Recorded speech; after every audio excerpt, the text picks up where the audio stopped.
Well then, ladies and gentlemen, welcome along. We have a brand new HRSC championship for ourselves for 2026. Welcome along to the Trans Am World Tour. And, well, we are very excited to get going. My name's Joseph Black. I'll be leading you through the action alongside Craig King for today's action. And, well, behind the cameras will be Christian Deploy as well. Well, Craig, it's great to see action in 2026 for the historic racing community. And we're going to be here with the Trans Ams today. Just how much are we looking forward to it?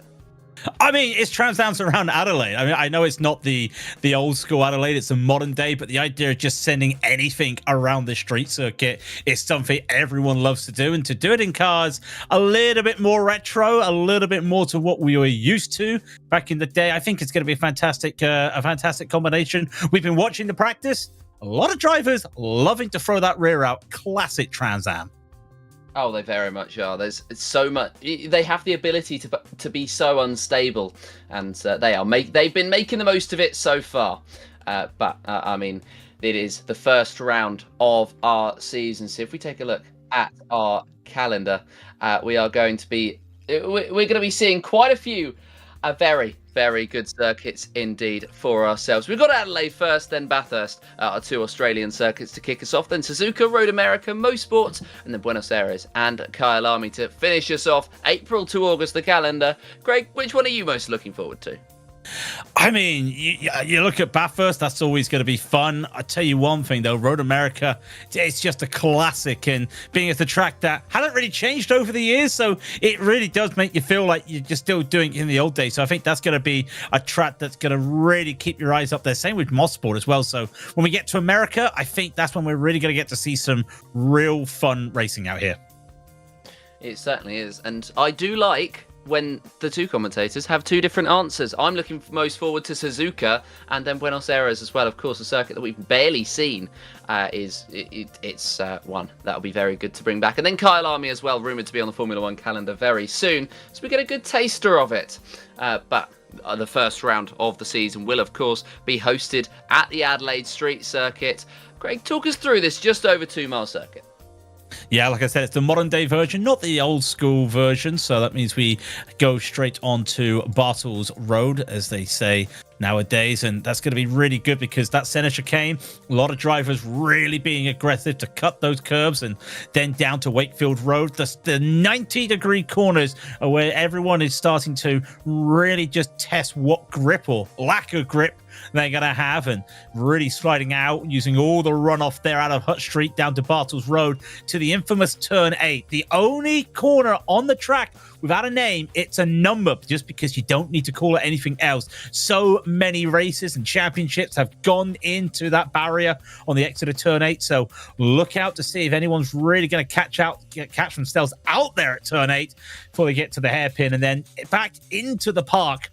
And Foster's Corner, tightest corner on the track, well, it is also at the start-finish line, so it's going to be a really interesting run to the end there for these high-powered Trans Ams. Certainly is. 14 corners of drama I'm sure we're going to get here today, as you say, in the Trans Am cars. But, well, it's going to be very, very fun indeed to watch. And, well, just the last minute and the last little bit of detail before we can take you trackside, and we will paint the rest of the story here on the circuit in Adelaide. 20-minute sprint in the Trans Ams to kick us off for today. And, well, we should be very, very in a good place indeed to watch these Pontiacs and the well, all the cars indeed throw themselves around. The Fords, the Dodges, the Chevys. There's such fun cars, so it's going to be fun to watch those drivers have fun out there. Well, at the end of the day, that's what we're here for. We're here for competition. We're here for fun. And one thing you can't do in the modern world is drive a classic car around in anger, around a racetrack. You can drive them if you've got the money, but you can't really go in anger because you don't want to end up having a big, expensive bill to fix it like some of the drivers at Glorious Goodwood. But with these cars, with the sim, you're able to just have that experience, and that just brings a lot of fun to the drivers, as we're seeing that Foster's hairpin at the end, not a chicane, at the hairpin, at the end. And there's that start-finish line. Going to be a very interesting run because look how tight it is. It is a rolling start, so we don't have to worry about the non-staggered grid start here. But it does also mean that the drivers will have a very interesting run down to the center chicane. Yeah, they certainly will. Of course, the center chicane will be the first couple of corners on the racetrack. The drivers will head into it at full speed, and they'll be hoping to be jostling for position down towards the first corner. This, contrary to what we would have believed heading into the day, it is going to be the modern layout, the one that they use in supercars here at Adelaide. So vintage cars on a modern circuit, not something that we see very often, especially in one of these series. No, and I think that's also just a little bit of fun around it, just to have this, have the ability to use this sort of tracking. I wonder if we're just going to see some of the corners. Look at the sausage curbs there, and they're taking it easy for the warm up here. But some of these curbs, you can just see they have got the ridges, but these cars, they can be a little bit aggressive over these curbs, and you'll start to see drivers throw it really wide out there, just to make sure they get it over the curves as well as they come through and into the Foster's hairpin, as we were saying. And like I said, tightest corner, I feel, on the track, despite it feels like it's the only real racetrack corner, if you know what I mean, Joseph. It's not a little, a little street track at this point. It's a prefurbed racetrack at the final corner. Of course, it's one of those weird hybrid circuits. You've got quite a few in Australia. Of course, Formula One heads to Melbourne quite frequently, which is a hybrid of racetrack and street track as well, and they seem to be increasingly common in racing in general. I mean, the Azerbaijan circuit, classic street circuit, although of course it's relatively more recently built. You can see there that they're taking the curbing, and they're not just taking the curbing, they're riding over and pretty much beyond as they put the power down on the exit of that complex of corners. And it'll be interesting to see how they deal with those ones down there. That's a Hutt Street where they go into the wall. Big tank slapper there. And, well, that's just exactly what it's going to feel like when you're heading onto turn number one and your car is very, very heavy indeed. And then going off into the runoff, it's going to be difficult to recover your car there because you only really have a car and a half's width. Yeah, some drivers been outbraking themselves going into those runoffs earlier in practice, and not a lot of places to go. This is not a car that you can really spin the rear around F1 style to get it going, and the tyres would hate you regardless. But you've also got the issue that if you do that, then you haven't really got a lot of space left to go. So some drivers may just have to find the rare reverse, because these are Trans Am, so they will have a reverse gear. I mean, all race cars in theory have a reverse gear, but going to be needing that if they go a bit too wide and off there. But hopefully, knock on wood, we don't see the drivers overshoot some of the corners. Yeah, hopefully. We won't be seeing them fly off, as now we'll get the opportunity to see how they will stack up for today's race.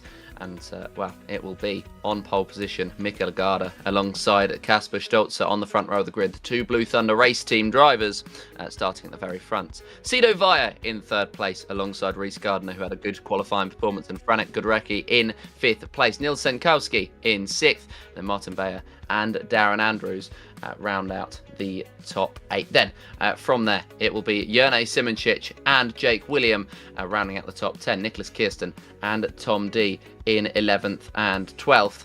And then looking further down, 13th place will be Matt Wright alongside Ross McGregor from Team Traction. Danny Vorman and Austin Birchfield will line up 15th and 16th. Francesco Cuscino and Quentin Chavateau will line up 17th and 18th for number 17 in 17th. And Mufanu Fleur and Steve Carman round out the top 20. Nate Shiro, Chris Gordon, Aku Liski and Mark Johnson are going to be the drivers in the 24. And that is going to be our grid for today, with Chris Okuda and Tim Spencer rounding us off. So 26 cars here around Adelaide. Going to be quite tight. Quite tight. All eyes will be on that entry chicane, the centre chicane. And, well, this is not going to be a grid start. It's going to be a little bit of a warm-up. But that chicane, there's only enough room really for one at a time. And when you're going full speed at the start of one of these races, not exactly something you can do easily. So let's just be careful here.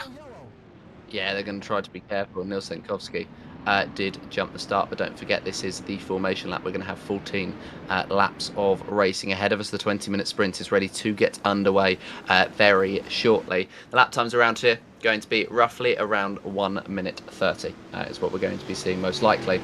And well, the lap record here set by Damon Hill all the way back in 1993, and of course the Williams FW15C. That was a 1:15.381. That was taken by him. He ended up third in that session. Alan Prost, his teammate, in second, and Ayrton Senna winning the race. That was, of course, the season finale in the 1993 F1 World Championship. That saw, of course, as we all know, Alan Prost took that title that season with Ayrton Senna in second place, a little bit too far off. But yeah, looking on to today, we've got our sprint ready to go, and the drivers will be heading around the final few corners, and well, they'll be getting themselves underway very shortly, about halfway through the lap as it stands, and we shall see where they stack up. I believe we're going to be getting off to a rolling start here today. And, well, that's different to what we would usually see around Adelaide with the grid starts, as I say, if we watched in the past the Formula One Championship and all the races they did around there. It's a particularly historic circuit, is Adelaide. Of course, they've formerly held Formula One, currently hold GT World Challenge Australia, you know, supercars as well, and then in the future they will host the MotoGP World Championship as well, which will be massive for racing in Adelaide. We're going to head through the final few corners, of course, the drivers very slowly heading up to the final one, Foster's Corner, which will finish us off for our formation lap. And after that, it's going to be green flag racing. Mikkel Garda on the front row. Kasper Stolzer will be alongside him. The two Blue Thunder race team teammates are going to head down to the line and will get us kicked off for today.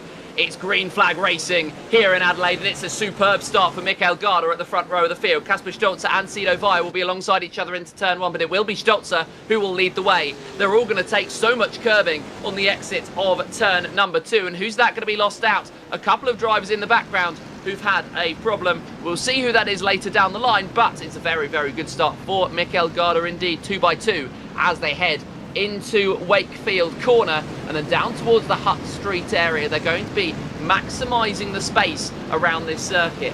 We've got the 44 of Tom D alongside Ross McGregor in the 33, and it will be McGregor who is just going to miss out on that move. In the meantime, Matt Wright and Danny Vorman will be alongside each other for that 14th place. But in the end, once again, it will be Matt Wright once again ahead as they head down to the next few corners and look to end off the first lap of racing here today.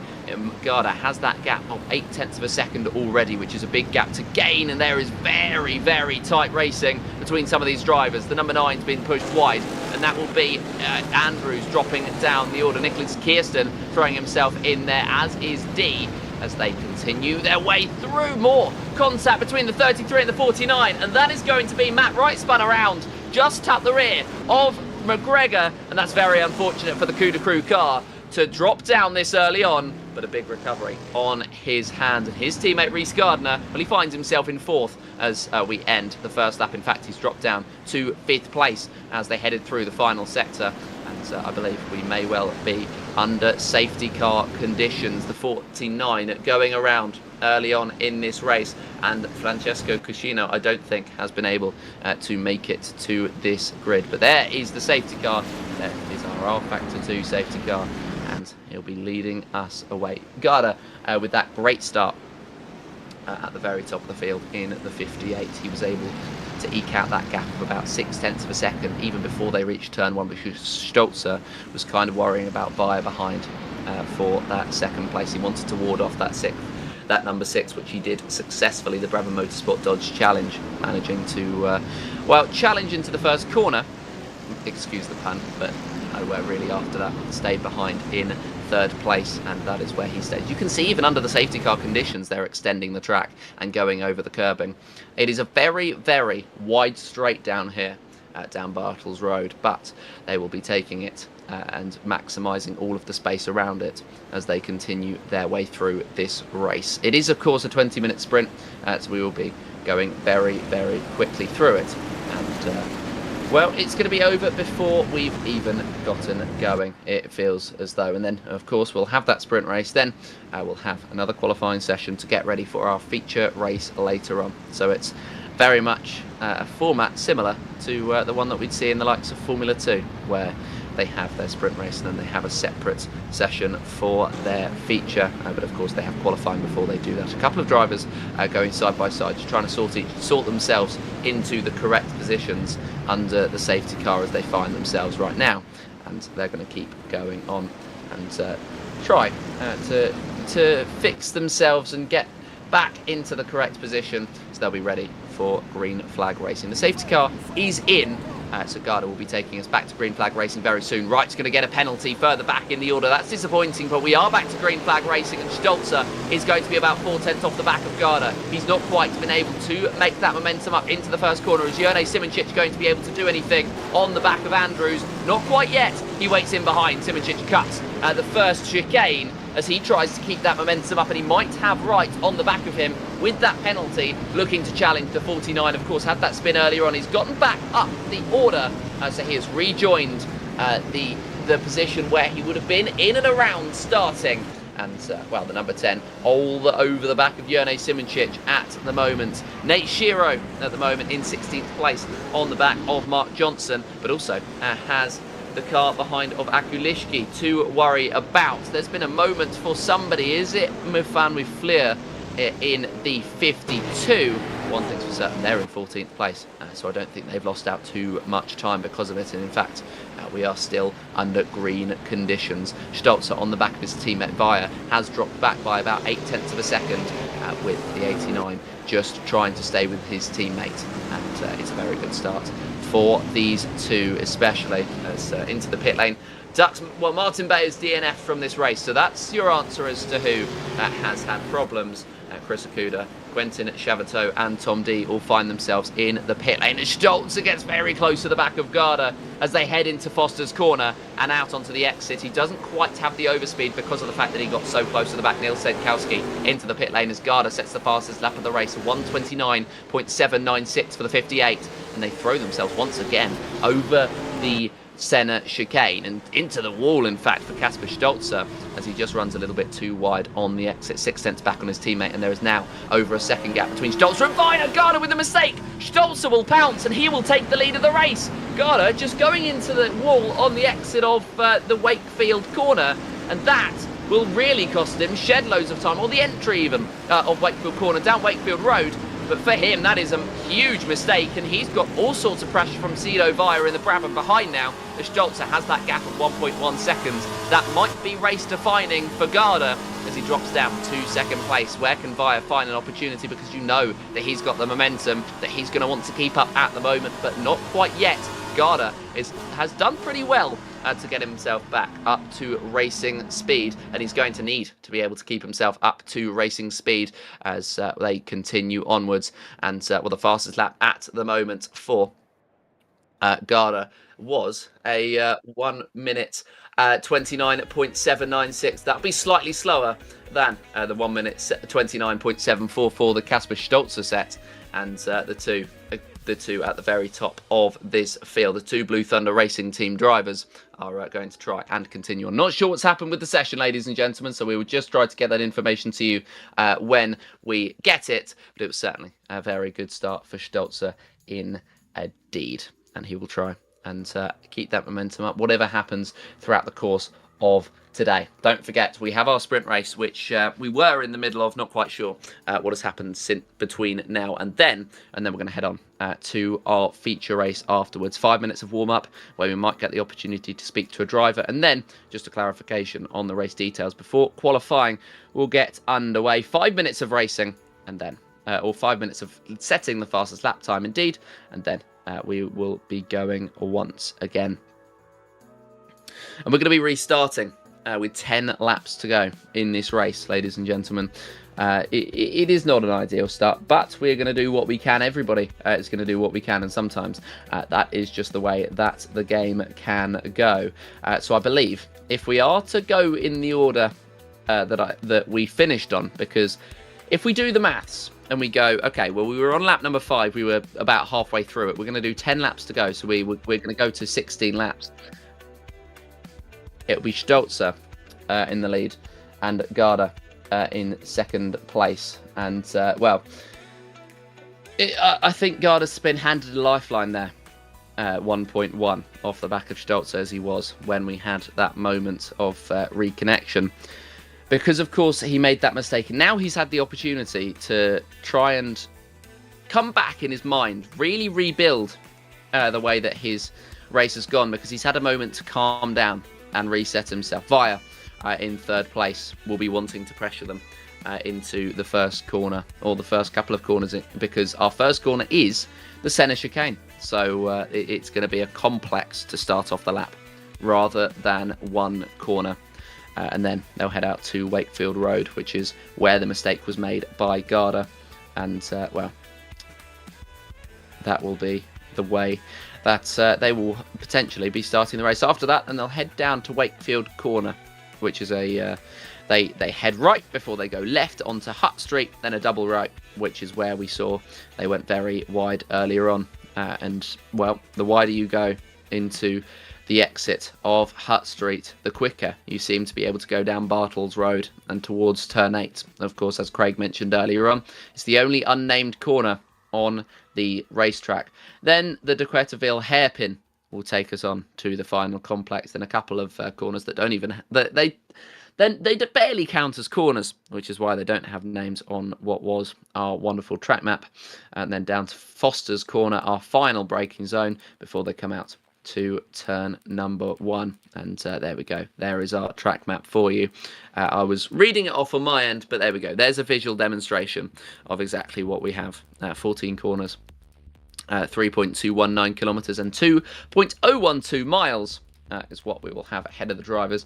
And as I say, it was the layout used by the Supercars Championship as their finale, and still this season being used by them as their finale. The Adelaide 500, which has also been known as the Adelaide Grand Final, is the final round of the Supercars season. It has been since 2022. They missed out 2021, but before that, it was all the way to 1999, so 27th season of this being the Adelaide Grand Final in the Supercars Challenge Championship. And, well, there's been many a dramatic race that we've seen. Matthew Payne won it last time out. Of course, he was in his 3rd season of supercar racing, or in fact, his 4th full season. No, I'm right. It is his 3rd season of supercar racing 2025. This is his 4th full season, and he's looking like he's going to be a championship contender this year. Last time out, he ended up 5th place. But of course, it's a very underrated championship, in my opinion, with... of course, they have the finale. It's a NASCAR-style finale where they have the 4 drivers at the end ready to challenge it out for it. And, of course, while Matt Payne did win the final race, it came down to a fight between Chas Mostert, Will Brown, Brock Feeney and Kai Allen for that title. And in the end, with 2nd place in the finale in the Adelaide Grand Final, it was Chas Mostert who won. Will Brown... Chas Mostert, who won the title, finishing in 2nd place. Will Brown finished 3rd. It wasn't quite enough to take him over the line. And in fairness, I think Chas Mostert was going to be difficult to topple. He'd been so consistent all season. And, well, he'd put on some very, very good performances indeed to earn his 4 wins across the course of the campaign. Brock Feeney would have been disappointed with 3rd place. After all of that, I think, because of all of the wins that he took across the season, and he did win the Sprint Cup, which is, of course, the first part of the season. He did so in style, taking, well, we talk about our champion winning 4 races. Brock Feeney won 5 races in a row, and then coupled that with another 3 races in a row after that. Because, of course, he did not win race 1 at the Townsville 500. That honour went to Brodie Kostecki, but instead he won race 2 and race 3, and then went to Queensland again, and then won race 1 and race 3 to end off his Sprint Cup season, but only Will Brown was able to topple him there. But 20th place in the finale, and that was not going to be enough for him to take the title. Finished 4 points in the end off of Will Brown, and 66 points off of Chaz Mustert at the very top of the order. The Supercars Championship does have a very interesting point system, and a very different point system to the one that you find in Formula One, where there's just so many points, to put it bluntly. It's similar to the NASCAR one, where, of course, in the victories they can take, the endurance races that they had, they can go up to 300 points gained, and then 25 drivers in each race will pick up points. So it's very much a very interesting championship to watch, and they have kicked themselves off for 2026. They did so a couple of months ago, in fact. Now just over 2 months between the Sydney 500 that we saw at the end of February, and then now the Taupo Super 440 and the Christchurch Super 440 that will have rounded us off for racing action in the month of April. Brock Feeney leads the championship once again with 3 wins across the course of his campaign. Brody Kostecki has 5, and Matt Payne has picked up the last 2 victories. And of course, we have Kai Allen, Ryan Wood, and Anton De Pasquale all taking victories across the course of the campaign so far. But that's where. This is where they finish off their season, and it's a great place to finish off a season, of course, because it's so very tight-knit with the community, of course, it being in the middle of Adelaide in South Australia. And it's one of the main expansions they made originally when they came here in Formula One. The idea was to try and integrate it within the community, and that's exactly what they got the opportunity to do. Of course, with Adelaide, the Adelaide street circuits being right smack dab in the middle of Adelaide, and it's just it's such a good circuit, and it's such a well placed circuit as well, because the way that Adelaide is laid out, you have the town hall in the middle, and everything is built around it, and the Adelaide street circuit is just off of the main area, because they have a little town in the middle of Adelaide that is the town hall. That's the main area, and then after that you have the city that's been built around it. But North Adelaide is of course the main area in Adelaide, and that's where you can find the circuit. So it's very well placed for everybody to come in, sort of congregate in the middle of Adelaide to get their racing going. And it has been a very, very good track. It will replace next season on the calendar. On the MotoGP calendar, it will be replacing the Phillip Island circuit, which unfortunately will be seeing its last MotoGP this year. We will be moving on, by the way, ladies and gentlemen, to our next session very, very shortly, and then we'll get racing action, and you'll be able to stop me blabbering about the recent history of racing, and of course the soon-to-be history of racing, because we've had a couple of seasons to speak about, and I was talking about, of course, MotoGP, the 2027 season, where they will head to the Adelaide Street Circuit, and I believe, if my sources are not wrong, they will use the same layout, so that'll be very interesting to see. We will have 10 laps of racing ahead of us, and they will start in the order just like this. Mikel Garda will be on the front row alongside Kasper Stolzer, Cito Vaya in 3rd place, and Reece Gardner will be in 4th place. So Garda's been handed back that race lead. Of course, remember, we have an outlap, and then we will be rocking and rolling, which is why they will be not quite lining up on the grid ready to get going. We will have Reece Gardner in 4th place, as I said, Franek Godrecki in 5th, alongside Nils Senkowski, Martin Bayer, and Darren Andrews in 7th and 8th. Jerne Simoncic and Jake William will round out the top 10, and Nicholas Kirsten will be just outside. Tom D will be in 12th place, and Matt Wright will make up the 7th row of the grid alongside Ross McGregor. Danny Vorman, Austin Birchfield, Francesco Cascino, and Quentin Chaveteau will round out the top 18, with Mofanui Fleur and Steve Carman rounding out the top 20. Nate Shiro, Chris Gordon, Aku Liski, Mark Johnson, Chris Okuda and Tim Spencer will round out the 26 car field. And there we go, ladies and gentlemen. This is our grid that we have ahead of us. Just a visual reminder for you once again, just like we had the track map just a moment ago. Gudrecki, Senkowski, Bayer and Darren Andrews. Andrews will be hoping for a better start than he had in the first race, because of course this is like a reset. They're going to get to go again. Jone Simoncic for Team Traction in 9th. And, well, we'll be very interested to see how the traction drivers go today, with Jake William rounding out the top 10, Nicholas Kirsten in 11th, and Tom Deed in 12th. Matt Wright will be hoping for a better start for himself as well. The Cuda Crew team didn't really get off to a good launch in the first start of this race. Matt Wright, of course, was spun around, and he'll be alongside Ross McGregor and just behind them Vorman and Birchfield. Francesco Cascino and Quentin Chavateau, and then Fanny Fleur and Steve Carman round out the top 20. Nate Shiro will be in 21st place, and Chris Gordon in 22nd. Akuliski in 23rd, and there's no mistaking where Mark Johnson is from in 24th place, in the same team as Fleur. Chris Okuda and Tim Spencer will round us out for our 26 car order around Adelaide, and we'll be ready to get going very, very shortly indeed. They are currently about halfway through the Adelaide Street Circuit lap, and they have not got long to go before we go to green flag racing. It will be down to the 2 Blue Thunder Racing Team cars to get us underway for today's racing action. And as I say, Garda has been handed another lifeline by being right at the very top of the field, and he's been able to have that reset and go once again. The 58 will be leading the 89, will be leading the 6, will be leading the 94 into the first corner, and it'll be get down to Garda and to Stolzer as to when they put the power down and they get the action underway. We had our botched start at the very start of today's action here in Adelaide, and we're going to go once again. Let's go racing here in Adelaide, and it's a poor start for Kasper Stolzer. He's already been swarmed by the pack. Reece Gardner has gotten through. Franek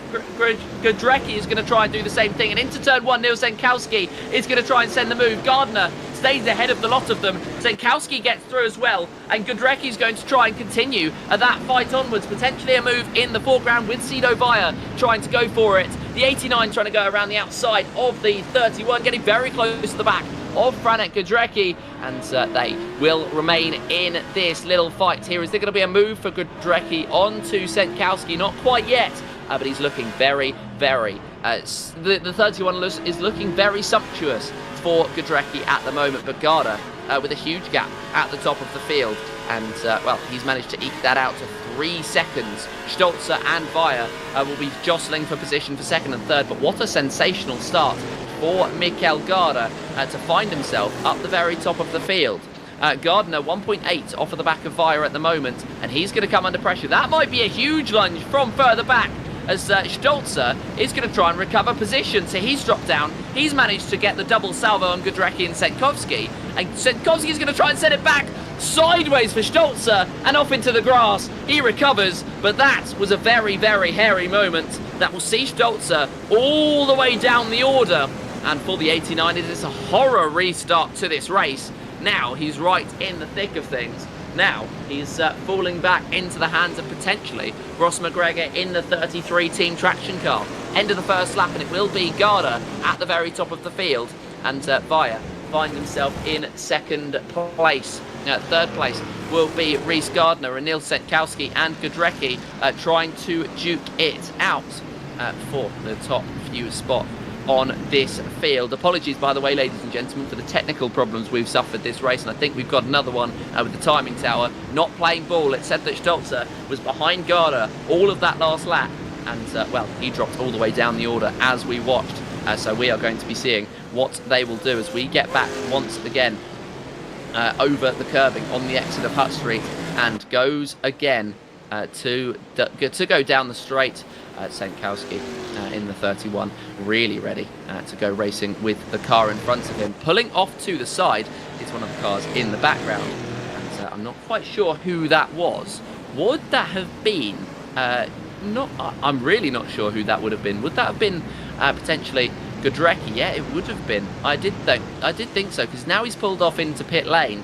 So there's problems for the 21, and Sido Vias actually in the pit lane as well. So I'm not sure what's happened between the 6 and the 21, but something clearly and Jake William also going slowly in the number 8. I think a lot of them are pulling off to the side or spinning around in the case of the 33 of McGregor. So I think, if my information is correct, we've got race 1 cancelled, and then we're just going to be doing the long run to the end, which is why we're seeing cars spinning around and having a little bit of fun at the 55 in the background of Nate Shiro, just going backwards into the wall. So that will be race 1 cancelled, ladies and gentlemen, everybody pulling off into the pit lane, and we will be going once again. Of course, we had our race just now. We tried to see what we tried to see us going once again for the sprint race, but these things happen, and we will head on to race number 2 as soon as the number 48 pulls into the pit lane. Danny Vorman will be doing just that, but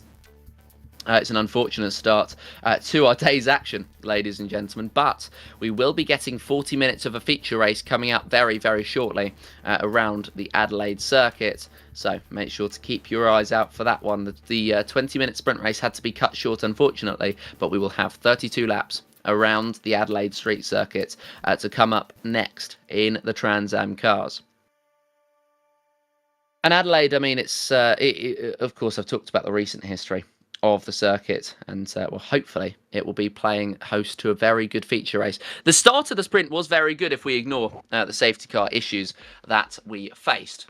But it should be a very good circuit indeed to watch, as will all of the circuits across the course of this campaign. Of course, we've got a double Australian start to it with Bathurst coming up next time out, and we've seen some very, very good racing around Bathurst recently.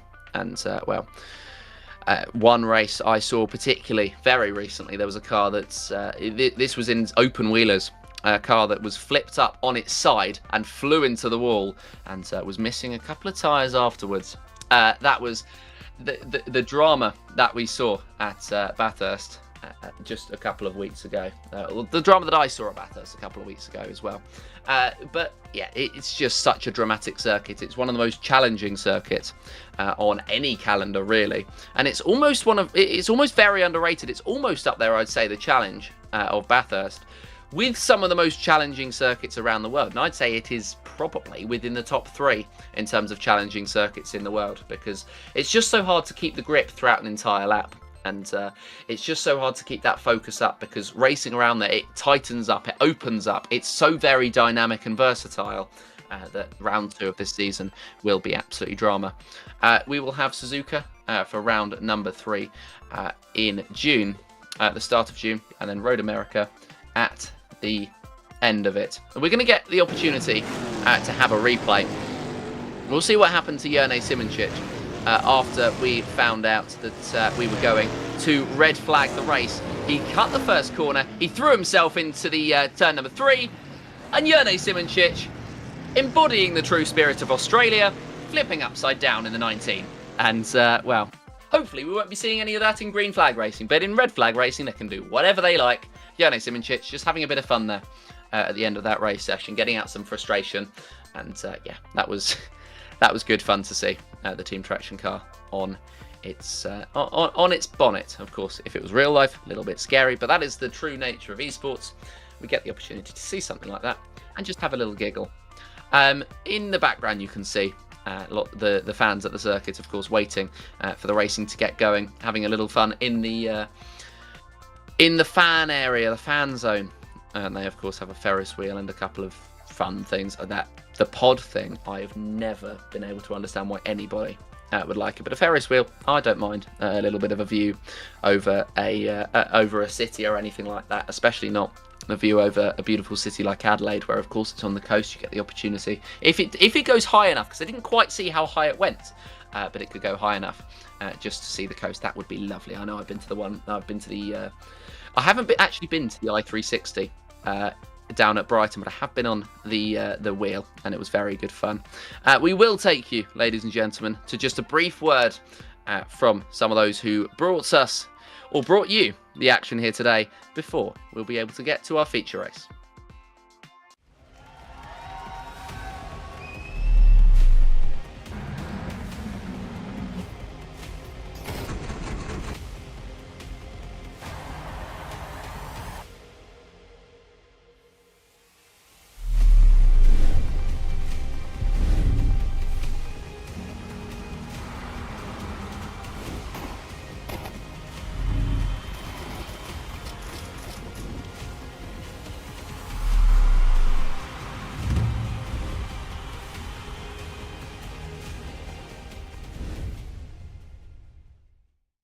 you can just communicate to me through that. And thank you very much to, of course, the historic racing sports community and Genisus Extreme for being able to bring you, and bring me by extension, the broadcast here today from what appears to be a decently sunny Adelaide circuit. And, well, of course, it's going to be decently sunny. It's in the middle of, well, not the middle of Australia, but it is in Australia.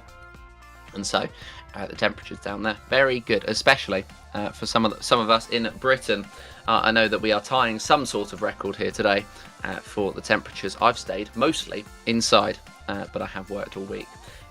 And I work outside, so don't worry, I've been feeling the effects of the heat as well, which you can probably tell from the random things I've been able to drag up. And I'm sure that if we have any more problems, which fingers crossed and toes crossed and everything crossed, we won't.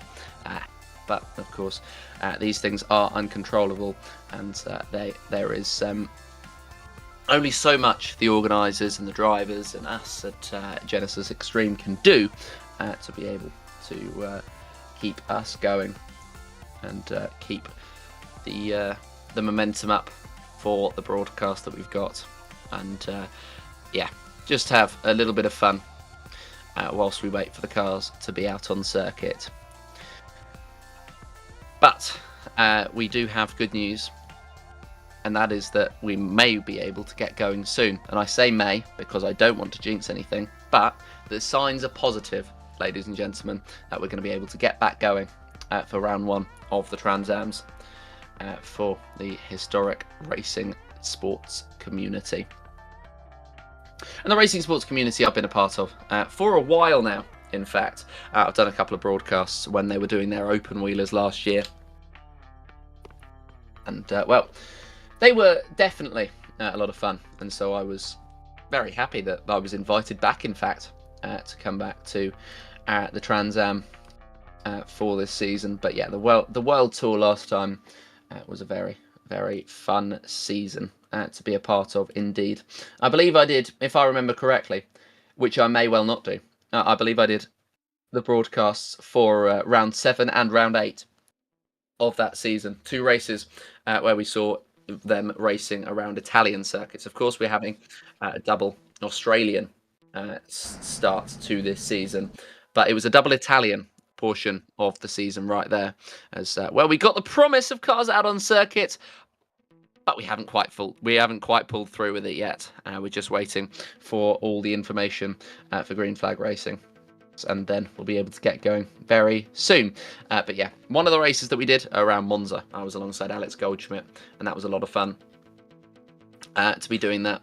But the other one was an even more fun race for ourselves. We were around Pescara, which is a circuit that doesn't exist anymore because it was just random streets in the city of Pescara that they chopped up, or the town of Pescara, and they chopped up and they turned it into a racetrack, similarly to how street tracks are done now, but well, just with a little bit less fencing and a little bit less organisation. But here around the Adelaide street circuit, we have plenty of fencing, we have plenty of organisation, and we have now, hopefully, plenty of cars out on track. This is Jone Simoncic in the team traction number 19, and the information that we're receiving is they're going to get 1 lap of qualifying, and then they will have their 40-minute race as planned. And fingers and toes and everything again crossed that will be all we will need for today's racing. Just a clarification, it is not going to be the 32 laps that I said, because I just basically doubled what we got in the sprint race. It will be 26 laps of racing instead, because I thought that it was going to be double, but no, in fact, because of the longer length of the race session, we will be having 26 laps of racing for ourselves around the Adelaide street circuit, which should be very good fun indeed. We're watching on board with Jone Simoncic. We're watching actually from the perspective of the European as he heads around the final couple of corners and is ready to get his lap underway. And we can stay on board then for a lap of the Adelaide street circuit. I've talked about it so much off board, but now we'll get the chance to do it on board. So he's going to tuck to the inside line just on the pit exit. Then lift and throw yourself into the centre chicane. You can cut the corner, that's fine, just as long as you don't clip the barrier on the entry. Then out to Wakefield Road before the next braking zone, down at Wakefield Corner. You throw yourself through there again, trying to take as much curbing as possible before the left-hander that will take you down to Hutt Street. Now, Hutt Street is where the most time can be gained or lost. And, well, you're going to throw yourself. And you can see Jernej Simoncic counter-steering out to the exit. And, well, he's going to do the same thing on the exit of the second corner. He's right on the back at the moment of one of the other cars just ahead, and that's going to be frustrating, but also at the same time, down this long Bartels Road straight, he's going to be able to get so much slipstream for himself. And into the wall for Jernej Simoncic! That is not what the number 19 would have wanted by any stretch of the imagination. Going into the wall, phasing through it with the amount of the impact that he got, plenty of Gs for the number 19, but Jernej Simoncic, unfortunately, having to cancel his lap midway through. More drivers coming to the end of their laps and trying to extend the circuit as much as they possibly can. And, well, this is about where Jernej Simoncic had his snap and went into the wall, which was very, very unfortunate for himself. And he'll be hoping to come back and do a little bit better in the race session. As we know, Jernej is capable of course, he was a top contender when we headed through the open wheel racing season. And in fact, I believe the last time we did the Trans Ams, he was pretty competent as well, if that is a fair definition. He took in the open wheel racing season 2 victories, one in the Italian race that we saw, which was of course the Monza round, and then he took a victory in the final round of the season in America to put himself 3rd place overall behind Berk Knops, who won the Formula A standings, and then Nicholas Kirsten, who's of course here today, and in fact we are on board with the number 3, so we're going to watch him maximise the extremities of the circuit. That would have been 2 wheels off of the road for Nicholas Kirsten in the first segment, but he will continue his on as he goes. For himself, in the last HRSC season, it was 1 victory in the open wheelers. He took a victory in the opening round at South Africa. Ever since then, it was winless, but it was enough with 3 second places and a couple of thirds to boot as well, to put himself in 2nd place and be in contention for the title right at the very end of the championship. Had he been able to finish 1st and then Simoncic 2nd and then Knops, who's of course our eventual title winner, in 3rd, Kirsten would have taken the title. That's how incredibly tight it was, and I think it was just a few no-shows from Simoncic that meant he wasn't in contention for it either. But those top 3 were very much the pace of the field in that one. But the last time we did a Trans Am Racing Challenge, well, Jernej Simoncic would take 4 out of the 7 victories. So a very promising start for himself, but not a promising start to the day for himself here. And we will see whether he's going to be able to hook it up later on. Nicholas Kirsten around the final corner in the Landalupi Limited car, and well, the number 3 will come up to the line to set a lap time. What is Nicholas Kirsten going to be capable of? Well, it's going to be a lap good enough for 2nd place. It's going to be a 1 minute 30.669 for the number 3, Ross McGregor, at the moment with the fastest time in this session with 1:30.559. Tom D with a 1:30.865, and Martin Bayer, Danny Vorman and Jake William, the other drivers, with lap times on the board. And this is Simoncic, who'll be hoping to improve. In fact, it's not Simoncic, it's his teammate. This is Jernej Simoncic's teammate, the number 33 of Ross McGregor, just trying to see what sort of laps he can do. Of course, we have our practice, and then we will have our 1 lap for qualifying that we will see in Kasper Stolzer at the top of the field at the moment with a 1:29. The first 1:29 lap time of the board and of the day with a 1:29.605. So he's going to be 4.5 tenths ahead of Via, who's now sort of slotted himself in 2nd place. Sido Via with a 1 minute 30.0. Franek Goodrecki with the same thing. Ross McGregor is currently holding 5th place and will be hoping to improve on that as he heads through the session and improves his times. But this time around, Ross McGregor does find time, but also doesn't improve in terms of positioning. 30.268.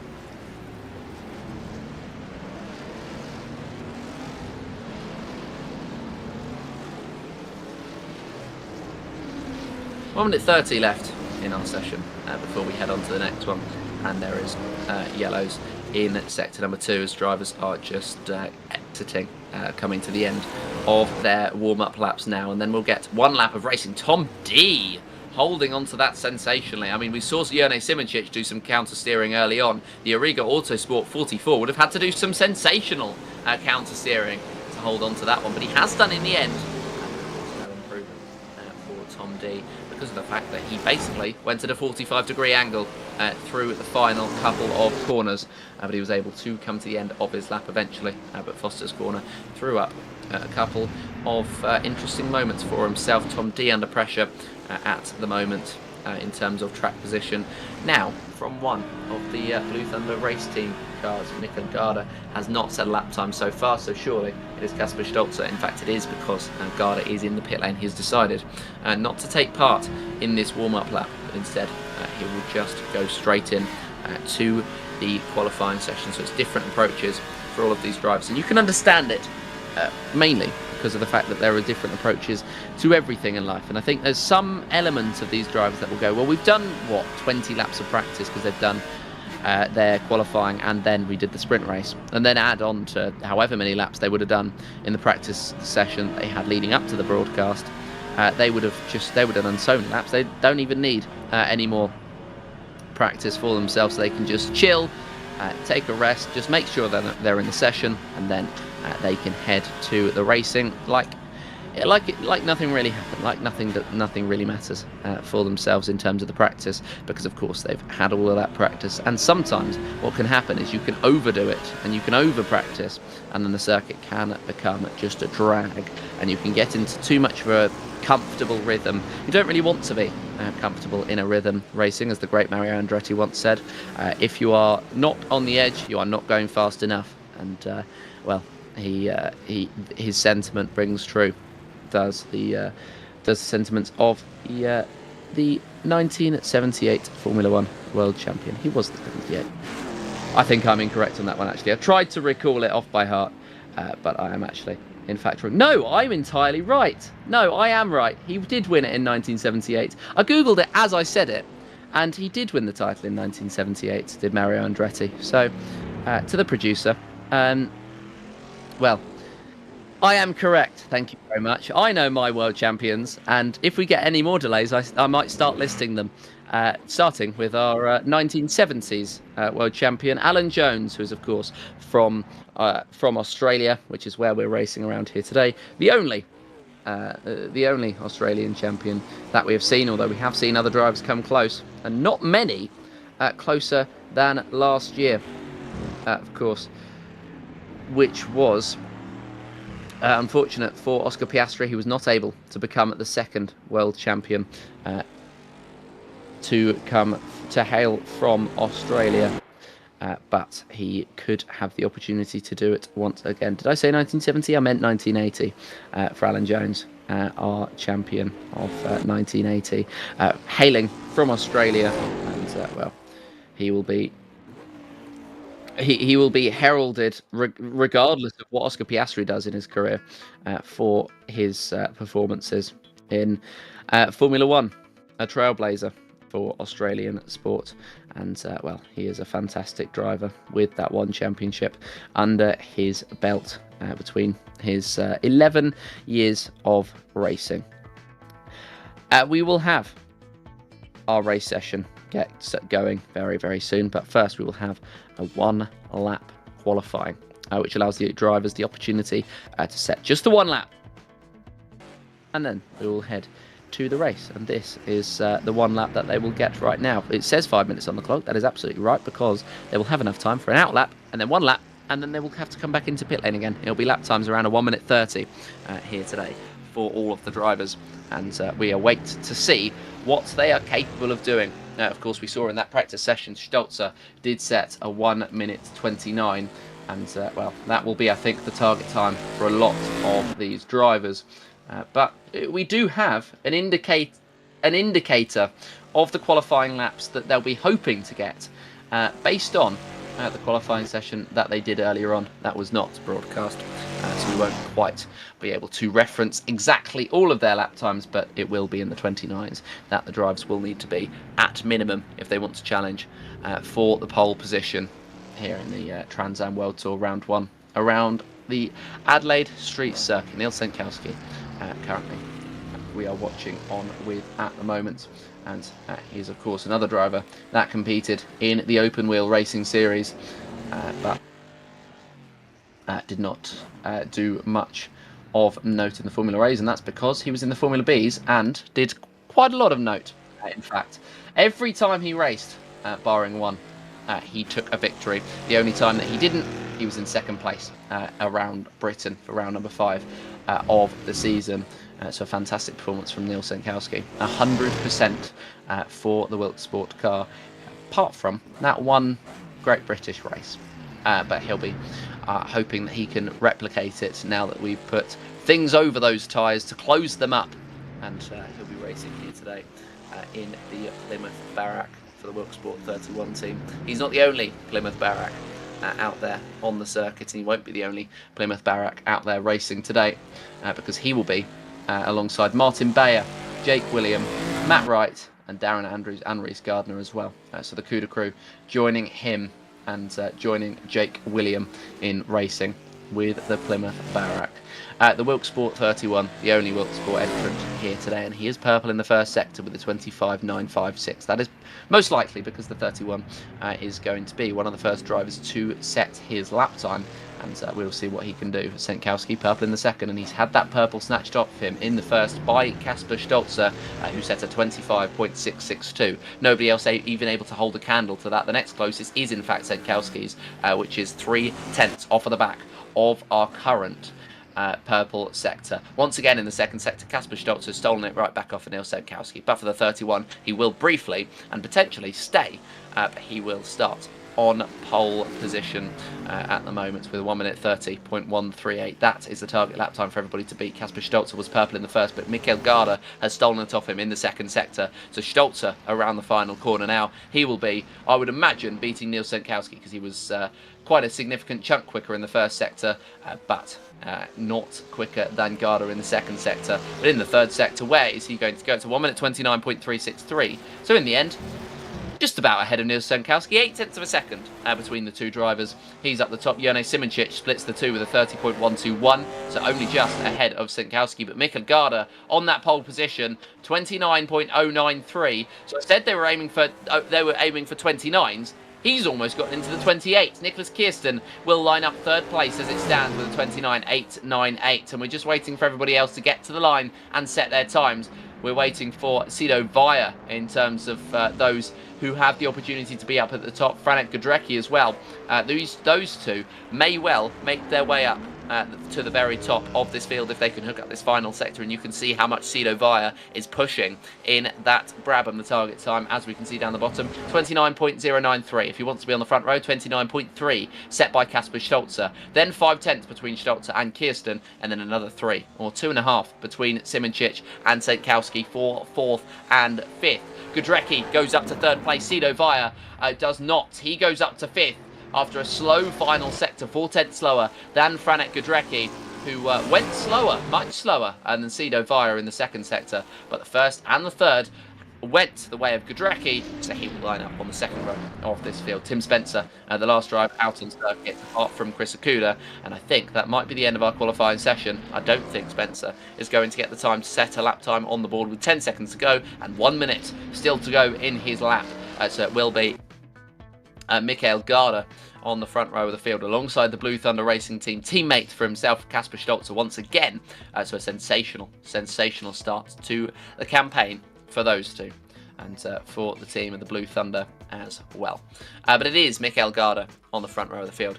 Ignore the cars that they are attributed to. That is not representative, because if it was representative, that would be the 52 alongside the 31, which we don't have. It's Garda, then Stolzer, then Gudrecki, then Kirsten, and then Sido Vaya, who is posing as as one of the Kuda crews, as Reece Gardner in 5th alongside Jone Simoncic, Neil Sinkowski in 7th and Reece Gardner in 8th. Jake William and Ross McGregor will round out the top 10 with Tom D and Darren Andrews in 11th and 12th, just outside the top 10 by about a tenth and a half. Then a big gap of about 7/10 of a second split Darren Andrews in 12th and Danny Vorman in 13th place. Austin Birchfield is a second behind Vorman, and then Kashino and Fleur will round out and the top 8 rows of the grid. Akuliski will be alongside Steve Carman, who is a second slower than him, and then Chris Gordon and Martin Bayer, and then Quentin Cheveto and Chris Okuda will round out the top 22 in the drivers to set lap times. Nate Shero and Tim Spencer did not. And don't forget, these aren't necessarily representative lap times of their pace.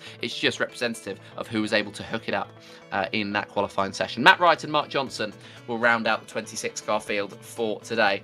And, well, we have not seen, I don't think, much of Shero, Wright and Johnson in terms of the way of getting out for their qualifying session. Wright, in fact, did get out. Shero decided to stay in the pit lane. He was the only one to do so. Everybody else attempted at the very least, to set a lap. But I believe Matt Wright and Mark Johnson invalidated, and Tim Spencer, of course, as we know, didn't quite get to the end of his qualifying lap. But that is the way that they will line up for the first feature race of the season here in Adelaide. And we will get our green flag running to you as soon as we possibly can.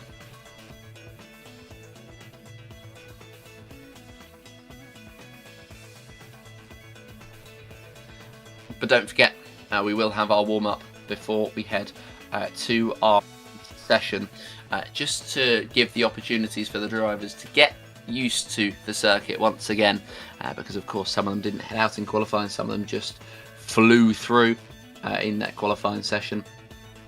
But in the meantime, it gives us the opportunity to have a little bit more of a look back on the history of this Adelaide circuit. And well, of course, they race around this this layout since 1999. Before that, they had a little complex further up.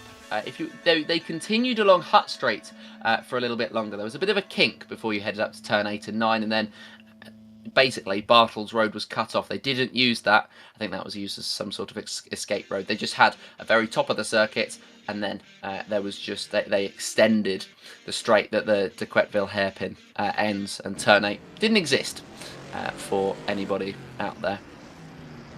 But that was the layout they used in Formula 1 in 1985 to 1995, and as I say, it was where Damon Hill set the fastest lap around there. But in fairness, the supercars, of course, I know they're on a shorter circuit, but the supercars not too far off of the lap time. About 7/10 the difference between Damon Hill's 1993 lap and Aaron Cameron's 2023 lap that was set in the Rogers AF01 V8. And, well, we will see what will happen with the Trans Am as they go through. Just a reminder of your race details. We will have a 40-minute feature race ahead of the drivers, and hopefully we will be going through all 40 minutes racing because, of course, we didn't plan for the full course yellow at the start of that last race, but we will see what will happen in terms of the racing across the 40 minutes here in the Trans Ams. But yeah, it is a fantastic series that we have for ourselves, and it is not the only time that we have seen Trans Am racing around in Australia, and it's actually we've had Trans Am racing relatively recently around this circuit.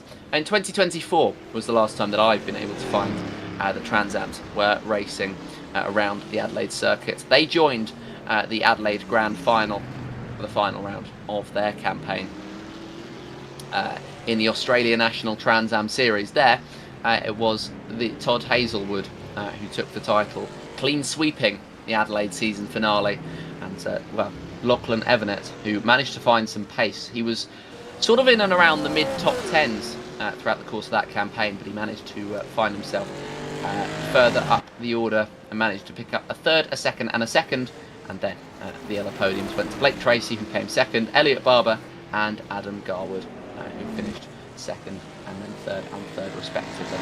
So Todd Hazelwood would wrap up that title. And that is exactly what he would have been hoping for throughout the course of that campaign. And well, he looked strong out there in 2024 in, of course, the Trans Am series. But as soon as he took its stateside, as soon as he took the Trans Ams outside of Australia, well, he won. And so we haven't really seen him in them since, because he's opted to go for the supercars instead. And, well, he's done a couple of races throughout the course of this season. And, well, he actually took a victory at the Bend Enduro in 2025. Nothing yet in 2026, as far as I'm aware. But we will be seeing Todd Hazelwood, I'm sure, taking more victories. He won, as I say, the Bend 500 in 2025. In 2024, he won the Bathurst 1000, which is, of course, one of the most challenging circuits. And we will see later on in the season, round number 2 of the season is what we will be seeing it in. And he shared a car with Brody Kostecki of, well, we mentioned him earlier, of Supercars fame, of 2023's champion Supercars fame. We saw them sharing a car and taking the victory in the Bathurst 1000. Also took a victory last year in class in the Bathurst 6 hour, and also in 2023. So a very well decorated driver, and a fantastic driver that we have been able to see. And of course he raised notoriety in that Trans Am season in 2025 or 2024 even. He had won a title before. It was the Dunlop Super 2 series in 2017, and well, he won that ahead of Paul Dumbrell and Jack LeBrock, with quite a distance between himself and everybody else. Dumbrell, the only driver in realistic contention to challenge with him into the finale, and he ended up taking it right at the very end of that campaign. But yeah, a victory for Todd Hazelwood. Was the last time that we saw the Trans Ams around here in 2025. In 2026, they are unfortunately not heading to Adelaide. They are preferring to see Sandown Raceway in their as their finale, as their final round of the season in Victoria. It's also the 6th round of the season, just a week before, so they're doing a double week for themselves.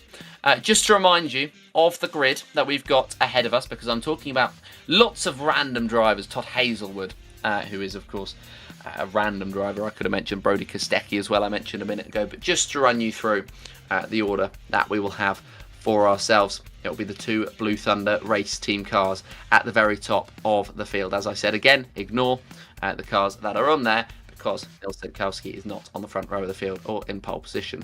Franek Godrecki will be in 3rd place, and he'll be alongside. There'll be those 2 cars in the 2nd row of the grid, and Cito Vaya and Jerne Simoncic make up the 3rd row. Jake William and Ross McGregor make up the 5th, or 3rd and 4th row. And Jake William and Ross McGregor make up the 5th, with Tom Dee and Darren Andrews in 11th and 12th, making up the 6th.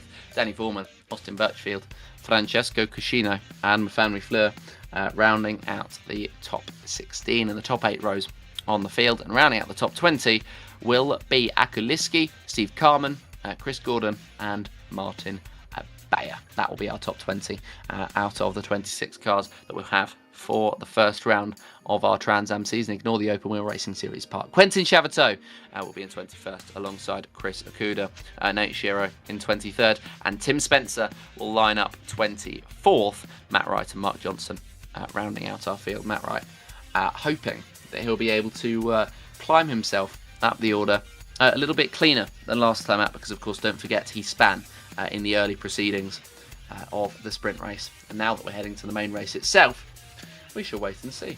And well, potentially, if we have any more problems, I'll be able to be rejoined by Craig King, who was of course with us earlier, but had to leave unfortunately, which means that you get myself, Joseph Black, taking you through all of the action, which I'm sure you are absolutely enamoured by, and you are loving this fact. But yeah, we'll be seeing the Adelaide Street Circuit green flag racing very shortly. They're getting up to the grid. Don't forget, they will have a rolling start, so they will do a warm-up lap before we get going here in Adelaide, Australia, for 27 laps. Of course, it will be 26 laps of racing. The first one will be a warm-up lap, and they will just have to remember that it is indeed a warm-up lap rather than getting going. Everybody getting ready to grid up, getting ready to get going, doing their final setup changes and tweaks. And it's really good that they get the opportunity to change and tweak their setups, because well, of course, they will be having they'll be having to do so many laps around this circuit today that they might have found things in competitive sessions that they wouldn't have spotted before, and so they will be giving it a go here today to see what they will be able to do.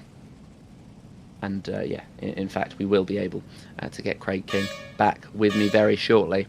And well, we can hear the klaxon sounding for the start of our race.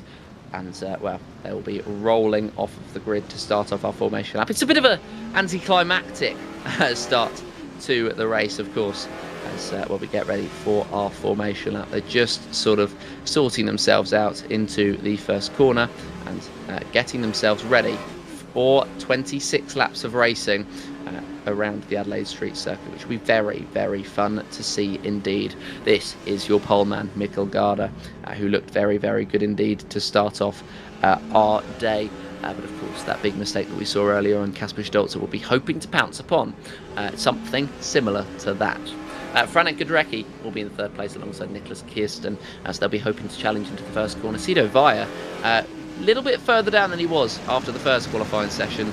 There'll be opportunities for the number 6 to make his way up as well. Jone Simoncic in a better qualifying position than he was for the sprint race, so we'll see whether the Pontiac will be able to find his way up the team traction, number 19. And then of course we've got the likes of Nilsen Kowski, who we know will be able to be up there. Reece Gardner, who started in 4th place earlier on, and will be, I think, slightly disappointed with his 8th. But of course, that's the nature of one-shot qualifying. You won't be able to get it right every time, but those of you who will be able to get it right straight away will reap the rewards of it. And we'll be going to green flag racing very, very shortly indeed. And well, it'll be good to get racing action back on our screens, of course, because of the way the nature of the session that we've had so far. And well, we will be rolling around what will be the final few corners around this 2.012 mile circuit, or 3.219 kilometre circuit, to get ourselves going. I can do that in about 12-13 minutes, but these drivers will be doing it in 1:30. And around the final corner will come Garda, will come Stolzer, and they will be the ones to decide whether we get to green flag racing. But finally, ladies and gentlemen, the feature race is here, and well, we will get ourselves going. Now it's green flag racing, and Mikkel Garda will lead the way. Franek Gudrecki is going to come under pressure into the first corner by Nicholas Kirsten, who's going to be on the outside, or the inside line even, which will turn to the outside line for the centre S's. But in the end, Franek Gudrecki is able to hold on to position, to hold station for this point in time. Jone Simoncic making a move up at the start with Sido Vaya trying to hold himself down the inside line and hold himself in said position in 5th place. But in the end, it was Jone Simoncic who came out on top in that fight, and he joins the top 5. Further back, his teammate Ross McGregor is ready to fight with Nils Senkowski, and he was on the inside, sweeping to the outside line. It's going to be very difficult when you are going to run over the curbings just like that. And out onto the exit of Bartles Road, he will try to get the momentum off. Chris Okuda racing in behind at the moment, will be wanting to make his way past Matt Wright in the Kuda crew, number 49. So the Kuda wants to make his way past the Kuda, and then he'll be in a Kuda sandwich, and Martin Bayer in the Kuda will be just ahead of him. But Chris Kuda will be wanting to make that move up in the 808. Is that a late lunge just behind the number 33? The 44 trying to go for a move down the inside line, but he can't quite pull it off. Jake William defending the move ahead of Tom D. And, yeah, he holds on to it for now. Tom D is now in 11th. We finally have a full, proper, problem-free lap of racing under our belts, ladies and gentlemen, and we head on to lap number 2 of our 26 lap race. Of course, the timing board will be deceiving. It will say that it is going to be one more lap than it is. That is because of our formation lap. Mikkel Garda took the fastest lap of the race with a 1 minute 31.176 at the very top of the field. He extended his gap over Stolzer to 0.6 of a second. Gudrecki 0.4 off the back of Stolzer, and then Kirsten 1.6 behind. And well, the number 3 will be hoping to build his way back into range of the top 3. But at the moment, 1.5 seconds off of the back, so it's not going to be a perfect start for himself. 32.7 in his first lap, whereas the last lap for Franek Gudrecki will be a 131.865, as he'll be 5/10 off of the back of Stolzer, and Stolzer will be 5/10 off of the back of Garda as it stands. The gaps are starting to form in the field. Senkowski 1.3 off the back of Vaya, and I believe there is just a couple further back that are going to be 1 second splits between the two drivers. Francesco Cuscino 1.1 off of the back of Austin Birchfield. Quentin Chavateau 1.7 off of the back of Akuliski. And it looks like Chris Gordon has had a DNF, unfortunately, for the number 99. So that'll be the end of the Team Rally Internationals day. He will be all the way back in the field with the DNF, the first DNF of the season. There's yellows in sector 3. That will most likely be for Chris Gordon, but I'm not quite sure what's happened to the number 99 in this session. The top 3 will head on to lap number 4, or lap number 3 as it is, and Garda, Stolzer and Gudrecki will remain in range of each other as they build up that gap to Kirsten. 129.904 is a great lap time from Garda to be setting straight away, and Stolzer chasing in behind. He's ready to make the move, but this is where the teammate games come into it. Of course, we saw them pounce on the opportunity. One made a mistake, the other one made his way through earlier on, but we now see them pounce upon. Will we now see them pounce upon the opportunity to fight once again? Well, we'll have to wait and see. Gudrecki, though, is going to try and stay within range. This is a much better start to his feature race than his sprint race went, so he'll want to keep up the momentum in the 21. We're going to have our first replay of the day, and what is going to happen? This is exactly what's happened to Chris Gordon. So just, that's wall can sneak up on you, Chris, and that is exactly what has befallen the number 99. And it looks as though that may well be a suspension problem or a steering column problem for the number 99 that sees him out of this race. But we are now halfway through our lap number 3 of our 26 lap race here in the HRSC race number 1. And well, Mikkel Garda, Stolzer and Gudrecki have led the way and will continue to lead the way as a group, although Gudrecki doesn't quite seem to have the pace of the top 2. Nicholas Kirsten in a world of his own in 4th place with Jerne Simoncic. After a good start, he was able to get past Vaya, who's going to be all over the back of him. Nils Senkowski, Rhys Gardner, McGregor and William round out the top 10. There's more yellows in sector 3. Who is that going to be costing? I'm not quite sure just yet, but we will see as they drop down the timing boards. Will it be Akuliski who had the problems? Well, there's still yellow flags out in sector 3, and just ahead of him, Nate Shiro and Mark Johnson were going side by side, ready to go racing. But in the end, Akuliski was 22nd. Just gave you the opportunity, because I did spot you rejoin, Craig. Just gave you the opportunity to get a brief on the way that this race has gone so far. Still early stages after our sprint race was cancelled. So you've joined at a perfect time where we get to see the action start to light up. Yeah, we're back again. Simonuk as well, looking hard, and look at the group as well. Early days, so they're going to have to just work this out here, use the slipstream, use the advantages to what they can. As you can just see, just a little bit of a move there was why looking to try and get by. It's always tough to make moves just by some of these corners here. And again, if you're trying to catch up to the rest of the field, last thing you want to be doing is trying to make some moves through this ender moment there as well. As we're going to get a quick replay as well, Joseph, just to see a couple of the moments as these leaders go down into the Foster's hairpin. This was Tim Spencer sideways racing, and don't tell me he's going to be going sideways. Well, he does. That car, the moment, I tell you what, the moment that was, oh, everyone just bunches up there. Yeah. Oh, hello. And everyone's just, hang on, get off the throttle. Hello. Don't rejoin there. Oh, yeah. The moment he started braking there, you could see, Joseph, that, yeah, he was kind of losing that car already. Yeah, but it's a difficult distinction to make in this race, because of course the way that they are throwing themselves through the corners, and well, it can be a little bit deceptive.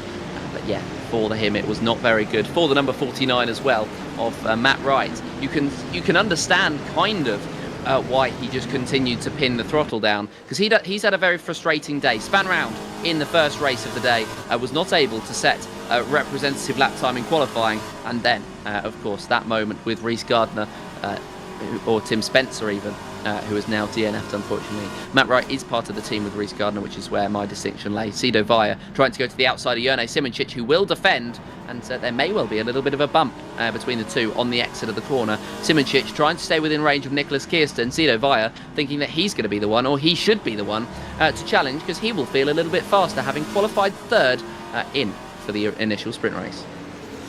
Yeah, but unfortunately, if you go down the order, you're going to have to try and work your way through, just fishtailing it through the penultimate corner there as well as he comes through Foster's, and that's going to just cause a little bit of tyre heating there and heat the tyres up a little bit. You're going to have to be, well, cool the tyres down, lose a bit of grip as Gorecki now fighting on as well. And just look how aggressive they take those curves. We talked about it before, but that center chicane, well, everyone is really attacking it. In the modern day cars, you wouldn't be able to attack it like that, but they are really attacking it. I think Reece mentioned before that some of these drivers are even throwing it out of the center chicane. That's how fast they're going.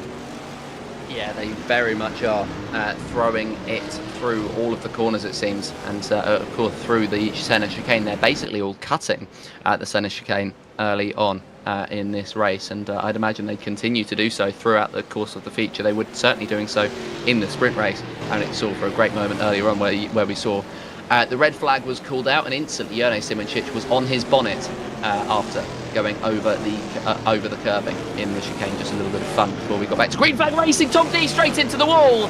He's just tried to clip the curb too much, and he's been thrown into the outside wall. A wheel is off, and that's the end of the 44's day.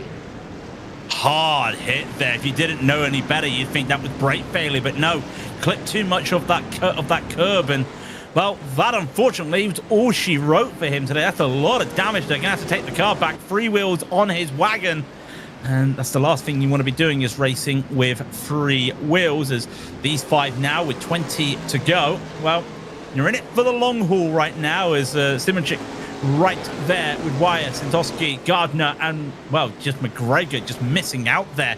But everyone's now just going, was that a little touch of the wall there? I did wonder from Kirsten, but it's all okay. And look behind Wyatt, he feels really aggressive here today. So we're going to get another replay to see what happened with Martin Payas further down the order, the Coup de Crew number 24. You can see him just there. Yep. Another clip into the wall, and well, that has broken the suspension of the 24. Very unfortunate. But that looks like a very similar, almost a carbon copy of the moment that we saw a couple of laps ago with Tom D. And well, that's very unfortunate for himself. Chevateau is in the pit lane, by the way. Martin Bayer is also in the pit lane fixing some damage, but he hasn't retired just yet. Tim Spencer back out onto the road in the 67, and so the only DNFs we've had today are Tom D, Mark Johnson, and Chris Gordon. As it stands, Jurne Simoncic all over the back of Kirsten now, as he's managed to change the pressure and soak up the pressure that Vaya gave him, and he's applying it to the man ahead. Yeah, and I think that's what he needs to do as well, just for the benefit of everybody, because if you lose a position in this group, you're going to be losing more than one position. So just waiting for those opportunities. And I think now's that moment where let's just sit in, let's just set ourselves going. This feels like where we're going to be for the rest of the race. We've got another replay just coming up as well as we head on. This is Tom D. Now, is he going to take too much as well? He's hit the curb. Oh, massive. And yeah, he's trying to attack that curb like you were saying, Joseph. And it just felt like he attacked it too much there, because the front was doing more than what he was doing. Certainly was. The pushing of the cars is exactly what you have to do here around Adelaide. And unfortunate for himself that is going to be at the end of his day. With all the waiting that he's had to do, he'll be thoroughly disappointed to be out within the first third of this race. And we're now going to tick over to what would just be just over the first third of this race. Ross McGregor at the moment in 9th place, 2.3 off the back of Rhys Gardner. So there's a decent gap built up between him and the car in front. Sido Via is puffing smoke out of the back of his car. Is that Sido Via just throwing out plumes of smoke onto the road? It's one of these drivers in this pack. It's not one of the top few. It will be Senkowski, in fact. So something's happened to the Wilt Sport 31. And, well, he's trying to continue on like nothing has happened. But there's clearly something askew about that Plymouth. Well, I just had to check what colour it was. I had to say on one of paper for a moment, but don't think that's an engine failure. Probably just a little bit of oil. Maybe too high on the revs. Probably overheating the oil and just causing a little puff of smoke there. But if it was an engine failure, he'd be struggling right now. And, well, he doesn't get the best of runs. But you can see how everyone right there is taking different lines to be defensive and aggressive. If we go on the... Well, it would be a wing. I suppose in America it's a spoiler camera right now of Rhys Gardner for the CUDA crew. And he's hoping that nothing happens in front of him, because I think as much as he's in a good place here, where he's at the back of this pack and he's following the pack, if one of these cars at the front gets caught in an accident, where does he go? There's nowhere for him to go.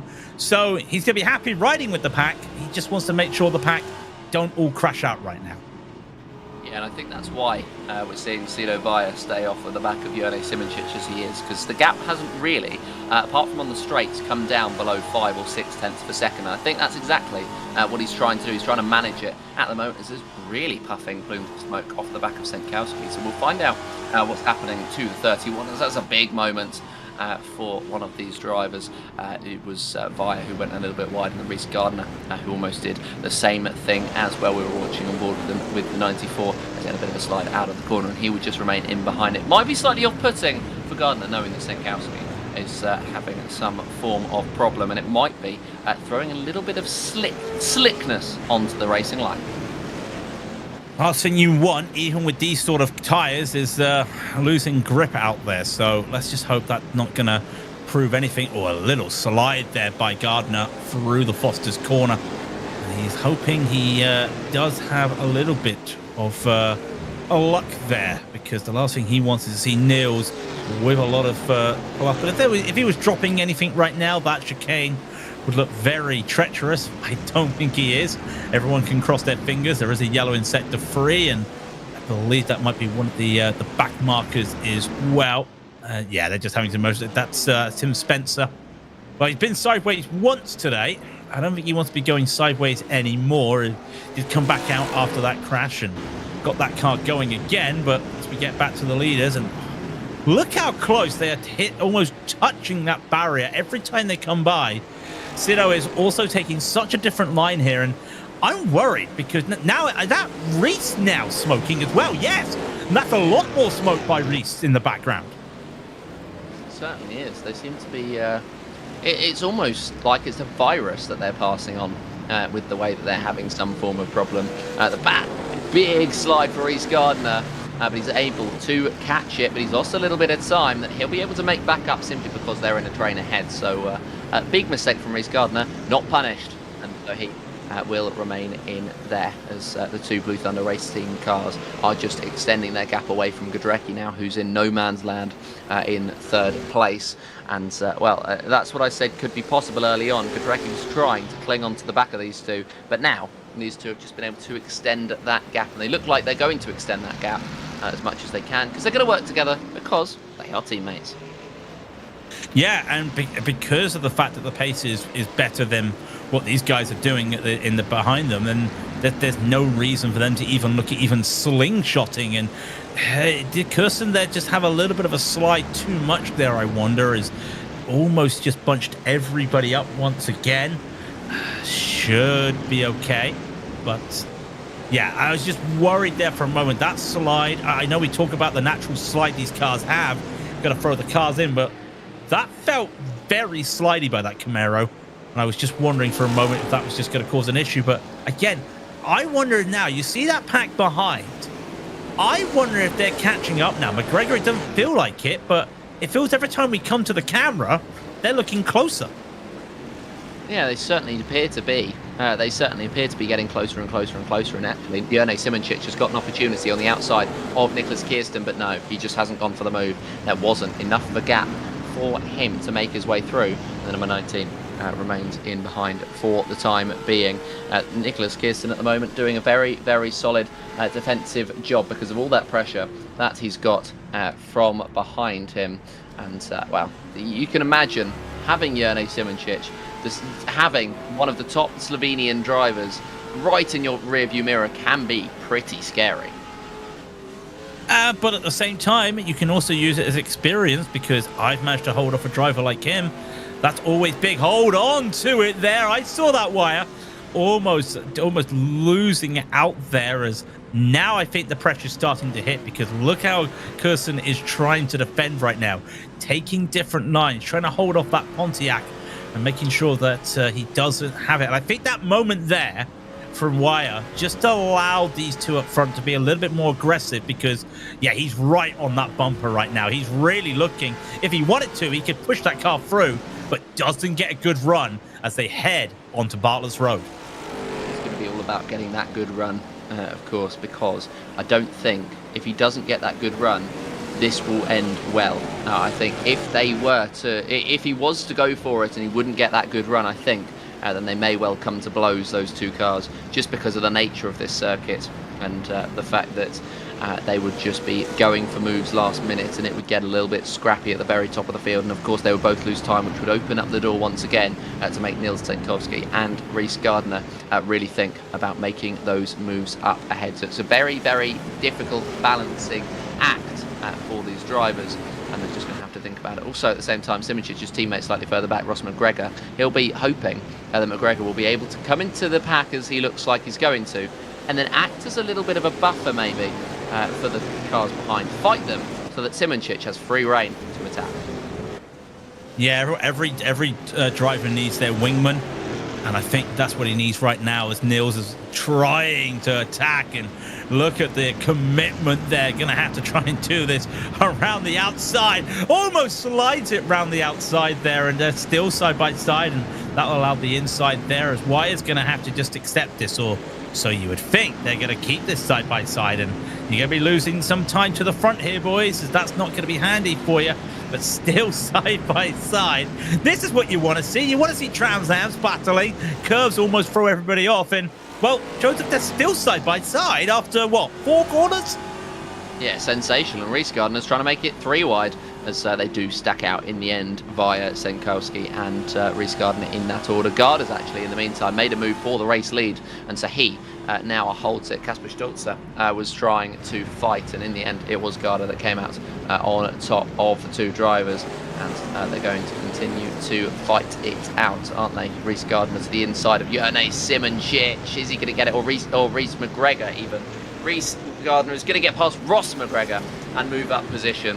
And you'd think that I'd have memorised these names. But anyway, McGregor now under pressure from William. He might be making that move, but in the end, it will be Rhys Gardner who leads Ross McGregor, not Rhys McGregor, Ross McGregor, and Jake William in behind, who now thinks he has a chance on McGregor, as we're going to get a replay of exactly what happened with our race leaders. Yeah, coming down through turn 8, they'll be heading to the Quetville hairpin very shortly. And I do wonder if this was the move going into the hairpin. Yeah, just goes a bit too wide there. And they're going side by side, and their teammates, they're still going to be battling as hard as they want to for a bit of fun, or almost tapped each other. But that was all she wrote, making that move down there. As that's what some of these drivers are trying to do right now. They're just trying to play it safe. They don't want to be like other teammates, and they don't want to be battling too hard and wrecking each other out. They know the situation. They've got 8 seconds to the rest of the field. Why do you need to be aggressive if you can't? You don't have to be. So backed out of it, able to go, and I hear an elastic band snapping. Because I think that battle Rhys had with McGregor, and especially with Senzowski and Wire, I think this pack has started to spread out a little bit more. I think so.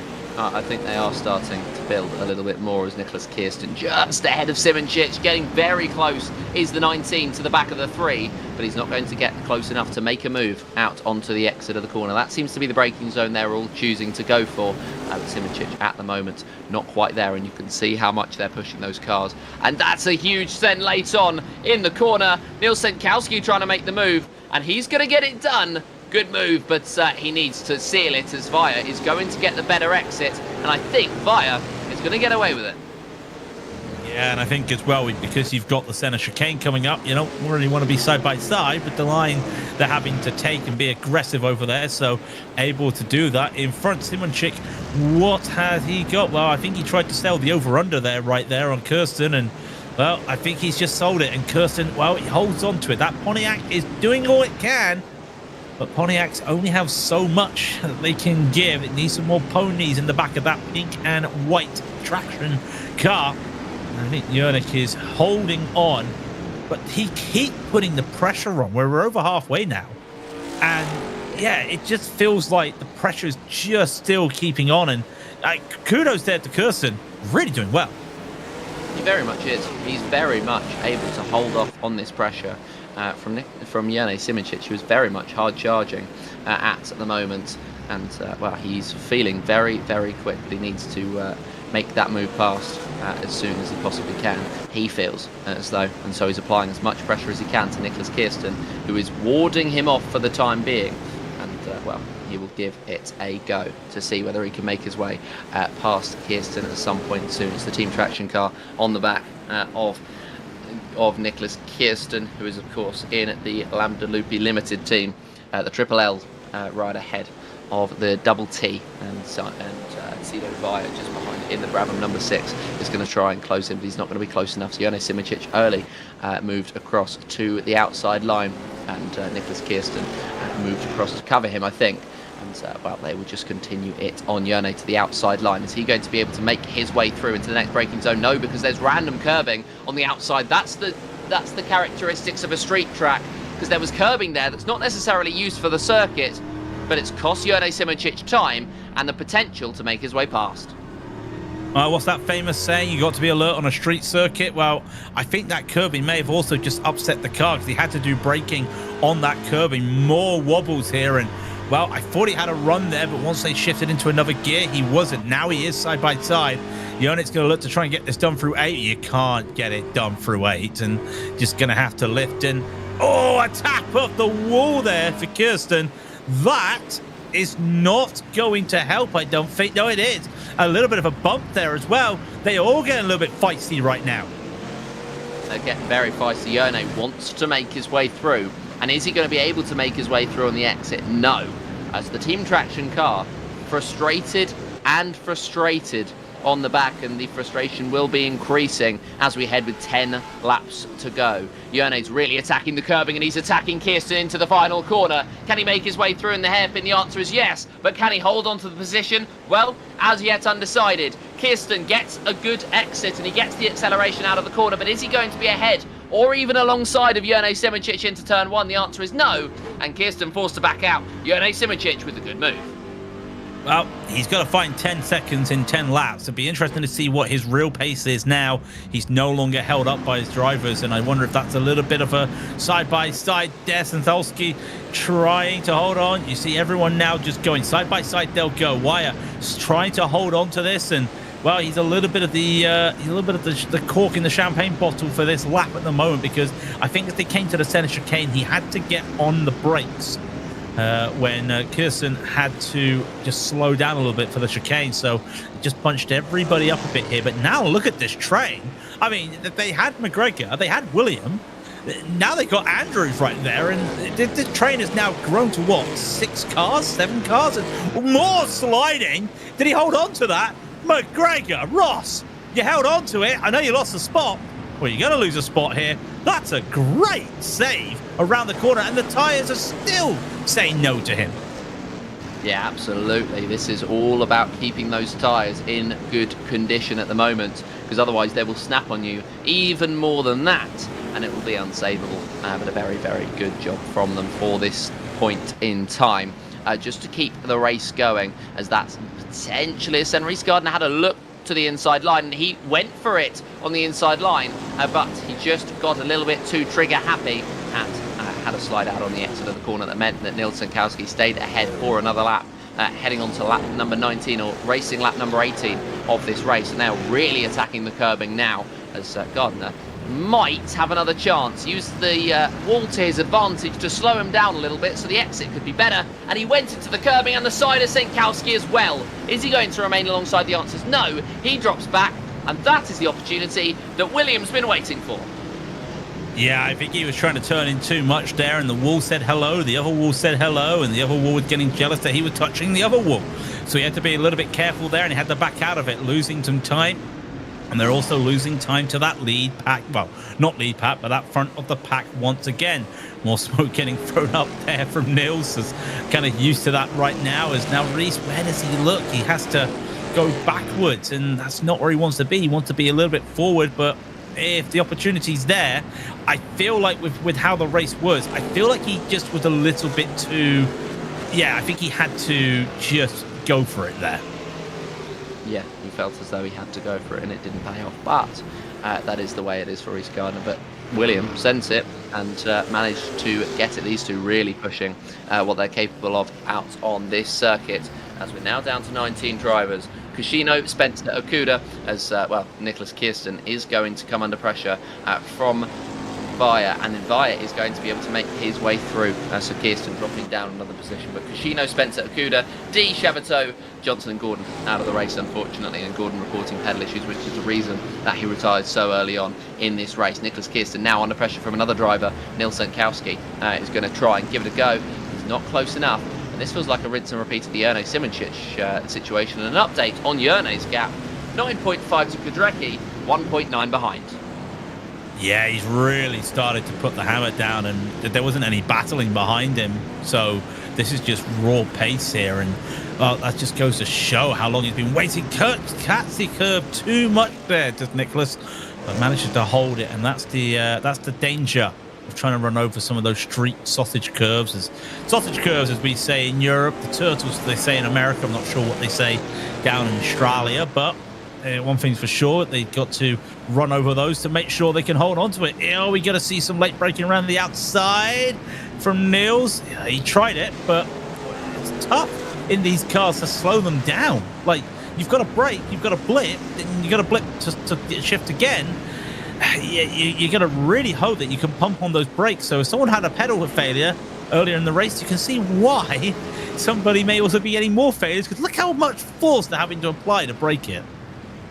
Whoa, big slide, and that's going to cost Nicholas Kirsten a position. Nils Senkowski goes through. Reece Gardner, the latest driver to have a look, is in the background. William and McGregor are going to go side by side, so big action in the mid-pack here today. And Nicholas Kirsten, big slide on the curbing, but he's able to hold on to the position. Reece Gardner, though, he's looked racy so far this race, and he wants to go to the inside line, but I think he's just sent himself too far to the inside line. Looked under no control at all down that straight. So, thankfully, backed out as McGregor and Williams side by side for 9th place. Yeah, Gardner didn't want to really do that much. I think the car was just saying no to him. A little bit of a wobble there, and trying to catch it is, well, is there going to be any else there for William? No. William trying to catch up to this, but McGregor holding everybody up. As here's the leaders. They've been through some of the traffic. Well, they did have a little bit of a hit against one another, but I wonder if that's going to be any bad blood, because look at it. Look, they're touching right now. Is this the Mustang saying, look, come on, I'm faster than you, get a move on so we can battle later? Potentially, of course, the two teammates are at the top of the field, so they'll be both thinking about it, thinking about the race very close. And Kasper Stolzer at the moment chasing in behind Gardner. That's going to be a yellow flag. Reece Gardner's gone. Unfortunate for the 94, but you could see how unstable he was, so it's unfortunate, but also at the same time a little bit unsurprising to see the 94 having problems, but at the same time disappointing. Yeah, even there, as you just saw, we just went away from him, you can see the car being a little bit twitchy, so I wonder if there was some issues. Yellow in sector 1, I wonder if that is Reece again. Yeah, he's gone into the pits. that's game over for him, unfortunately. That was unfortunate because, yeah, he was really battling hard out there, had some real good fights, but I think the catalyst there, Joseph, was when he hit that wall, trying to make that move. He just, I wouldn't say he got impatient, but he thought he saw a gap, and unfortunately his name's Reece Gardner, not Ayrton Senna. Oh, there's a gap there for Kasper Stolzer if he wants it, but he doesn't quite have the overspeed on the exit to take it. There was a door, though, and that shows the mentality of Kasper Stolzer. He is wanting to make his way through. Here's a replay of Reece Gardner just to see what happened to the 94. Yeah, that's just a massive slide on the exit of the corner, trying to counter steer. I think he was trying to avoid the curve on the inside, and in doing so, he's completely shafted himself and thrown himself out to the outside. Yeah, I mean, there's a reason why turn 8 is called turn 8. Like I said before, it's the only. Oh, and then he loses the car. It's the only corner on the track that's not got a name because of how infamous it is. And if I had a dime for every, I've had a pound, sorry, for every time I've seen a crash at turn 8, I'd be able to buy myself some petrol. I reckon that's about it, really. Just to give you an idea of how many times people have gone into that wall. It's not uncommon. And when you haven't got the downforce in these cars and you're just relying on power and mechanical grip, that's going to happen, unfortunately.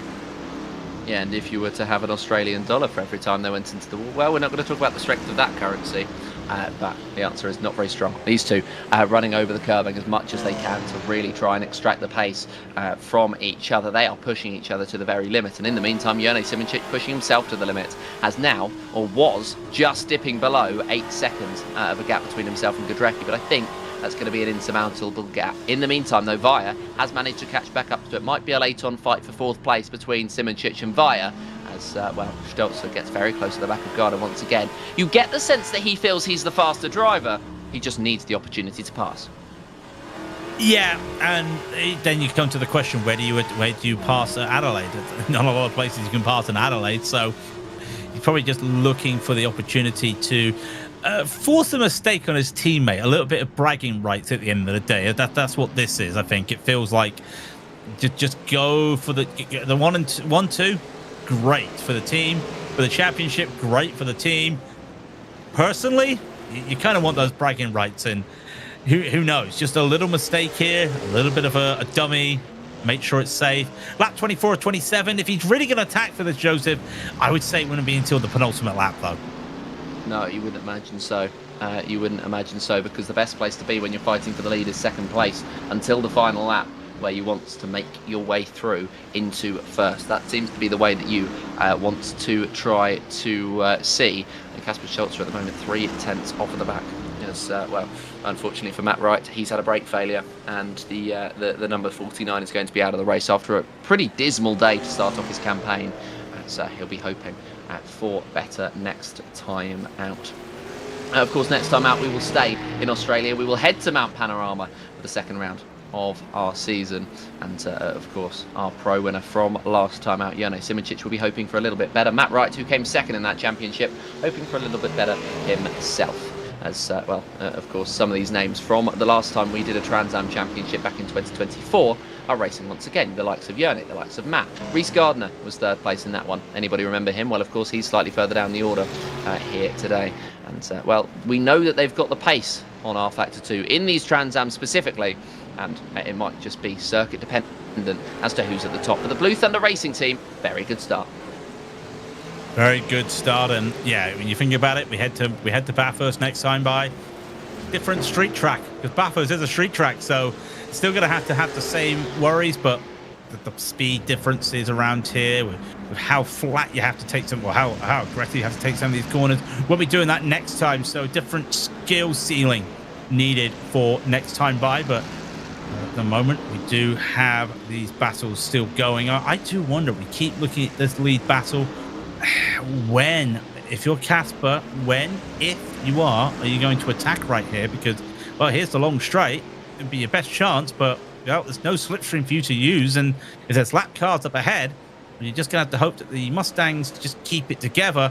And kind of fitting, though, when you think, Joseph, the Mustang is now the car up for the supercars around here in Australia, as Andrew's going side by side with the CUDA crew trying to battle William, and there's the leaders going side by side. As I said, Mustangs in Australia right now, kind of fitting as well.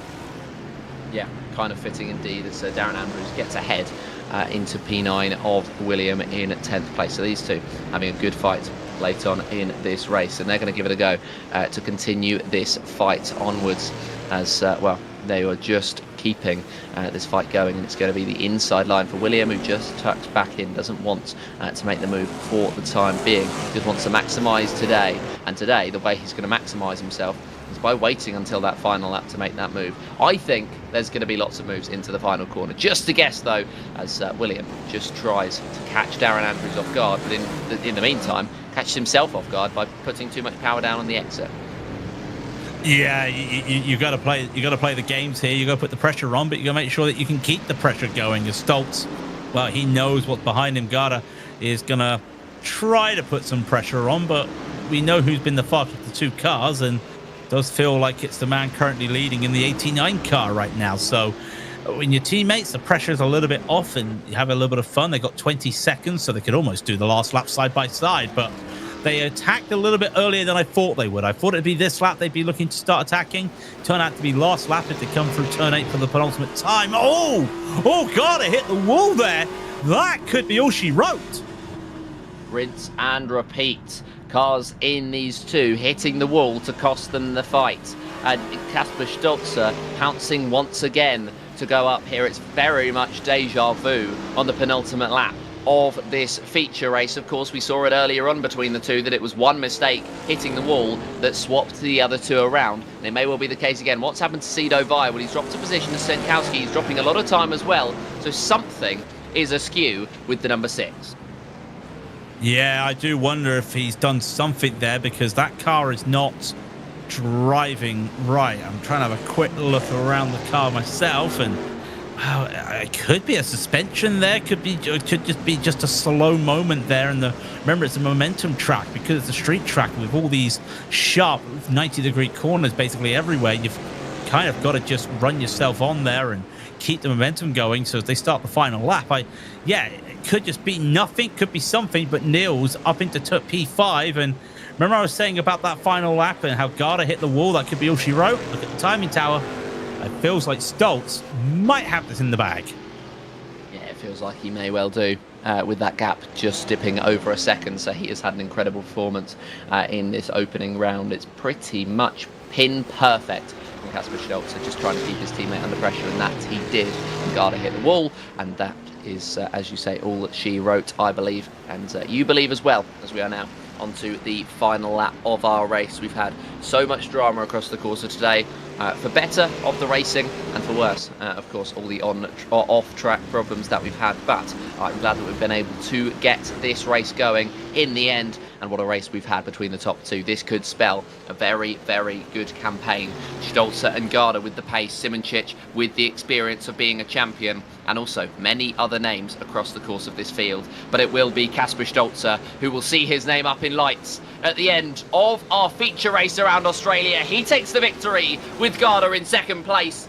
Both of the teammates pushing each other so hard today. And I think Franek Gudrecki will be third place, but massively back on these top two, as now he heads around the final corner, sliding, maybe not for Gudrecki. Simoncic will be hoping that he'll be able to catch up, but I think Gudrecki is just having a little bit of a celebration burnout. Yeah, I think that's a little bit of a showboat saying, hang on, Niels, you're going to try and catch me. You couldn't. Simoncic there as well, having to be what could have been, though, after getting past that field, after getting past the big group, could have made the moves there. Now we're seeing Wyatt in 6th. We saw Niels there. Kirsten just getting ahead of Ross McGregor there. Then we can get to Darren Andrews and Jake William as they all come by. GP Laps does get a really good finish on his debut for Brundle Motorsport. But yeah, what could have been for some of these drivers out there today, but they've got to feel complacent. The pace was there around a tough street circuit for some of these drivers, but these two are your leaders, and I think there's a teammate as well in a Mustang just going around and having a little bit of a celebration team photo. Yes, I think there will be.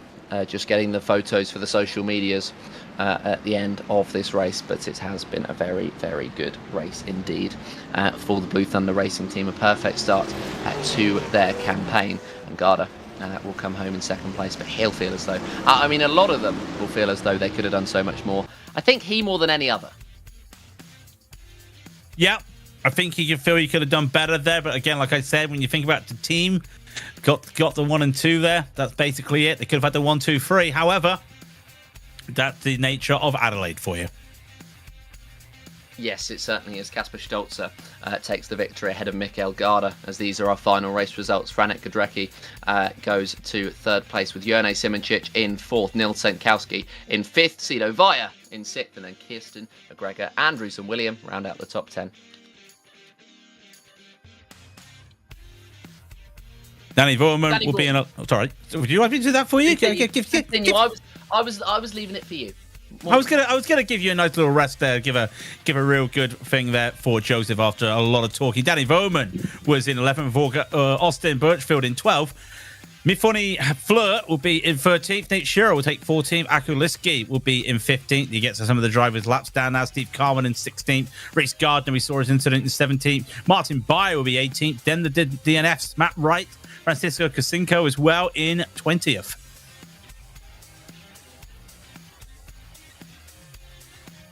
And then one more time, Tim Spencer, Chris Okuda, Tom D, Quintin Chavituel, Mark Johnson, and Chris Gordon. Also the other DNFs out there. 26 cars out there, 19 finished the race.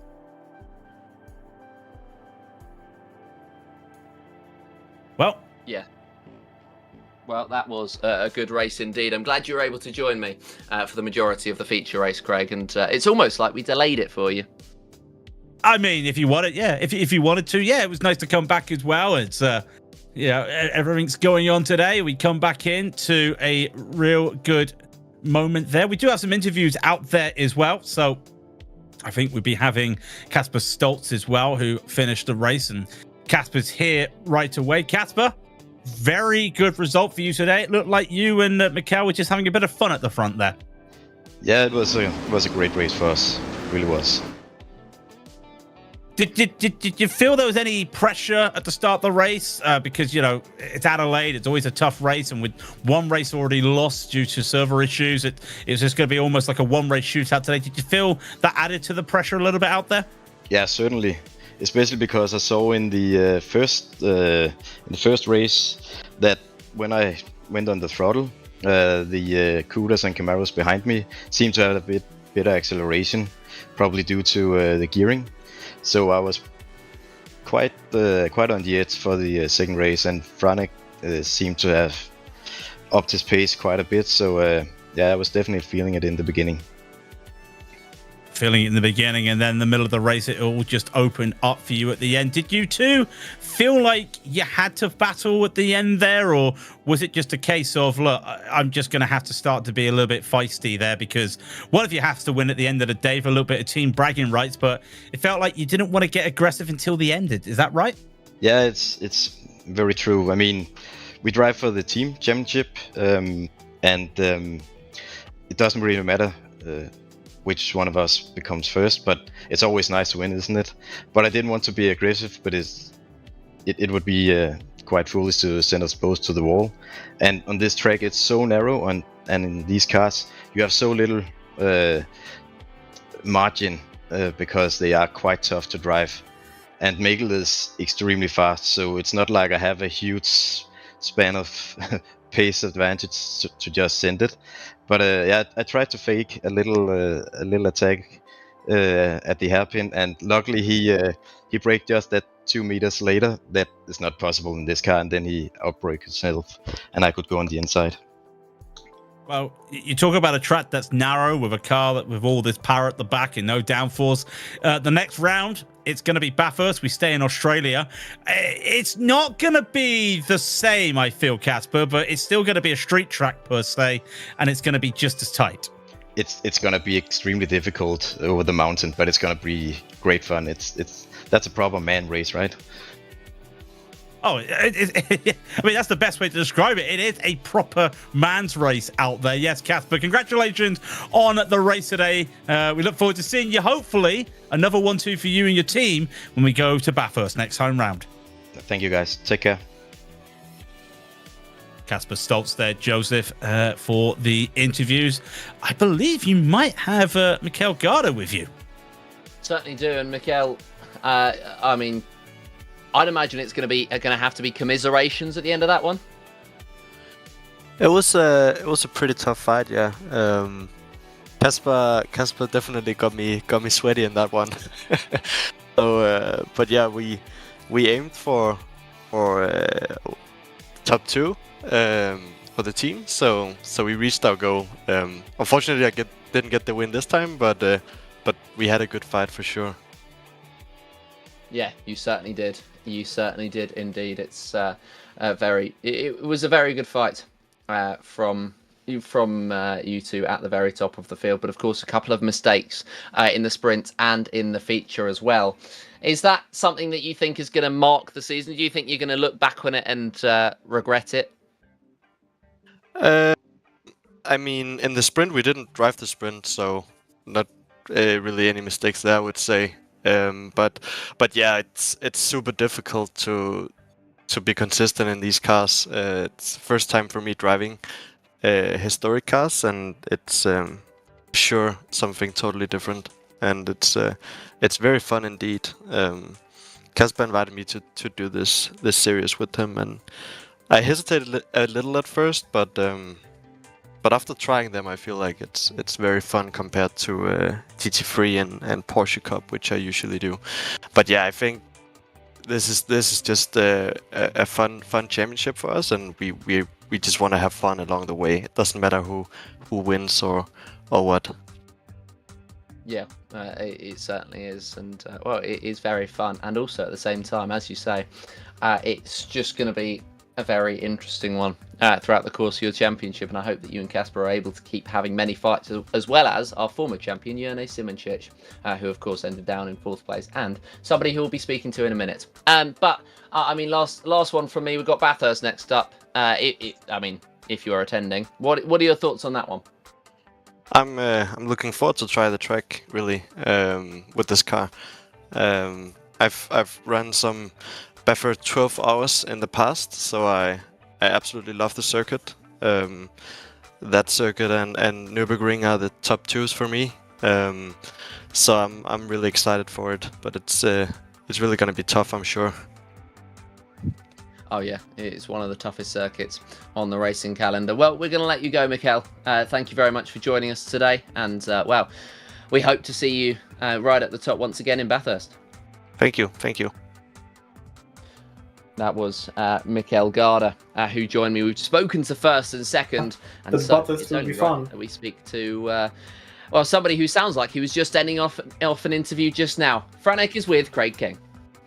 Yeah, we've got Franek here as well. Franek, it looked a little bit on your own there for a while in 3rd, but you've got to be happy with a 3rd place there.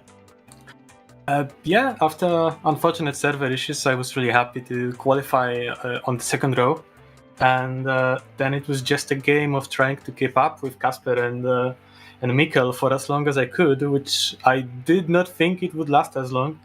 And in the end, their experience and just precision driving, they were able to get less hit into the tires, so I slowly started dropping.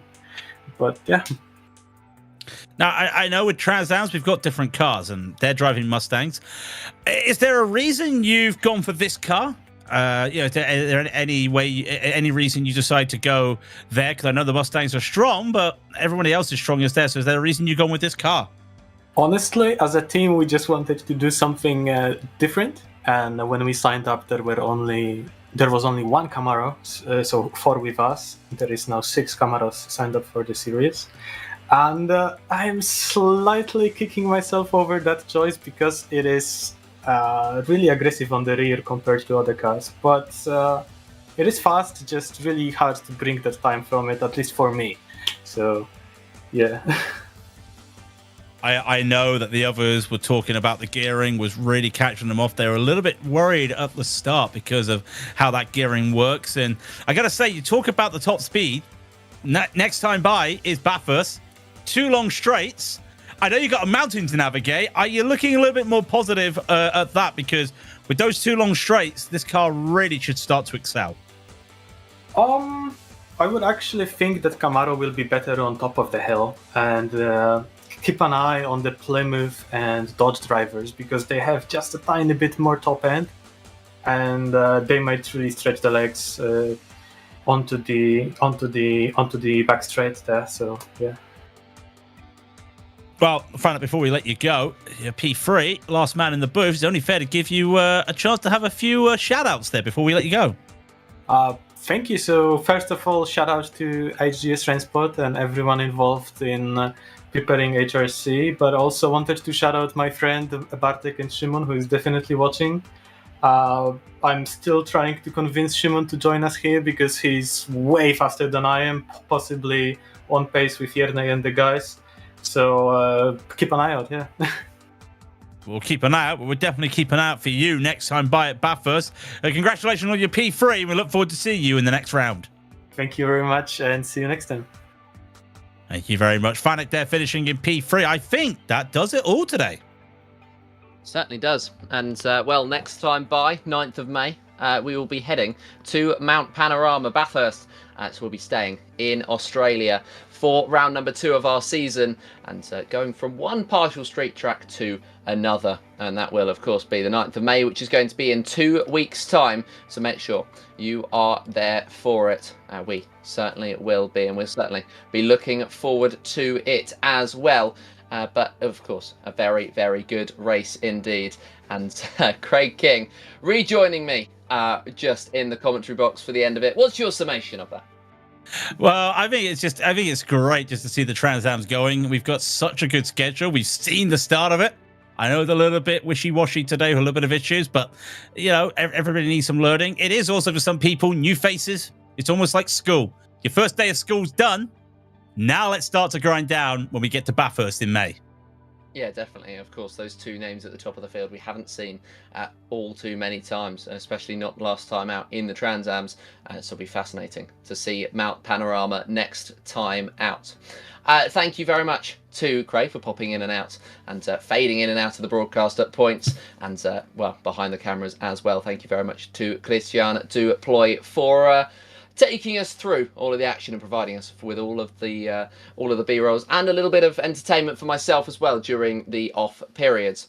To those behind the scenes as well, at Genisus Extreme, at Gridfinder, and at the Historic Racing Sports Community. Thank you very much for all of your continued support, and thank you very much to those of you at home as well. But until next time, race clean, race fair, and we'll see you on the track.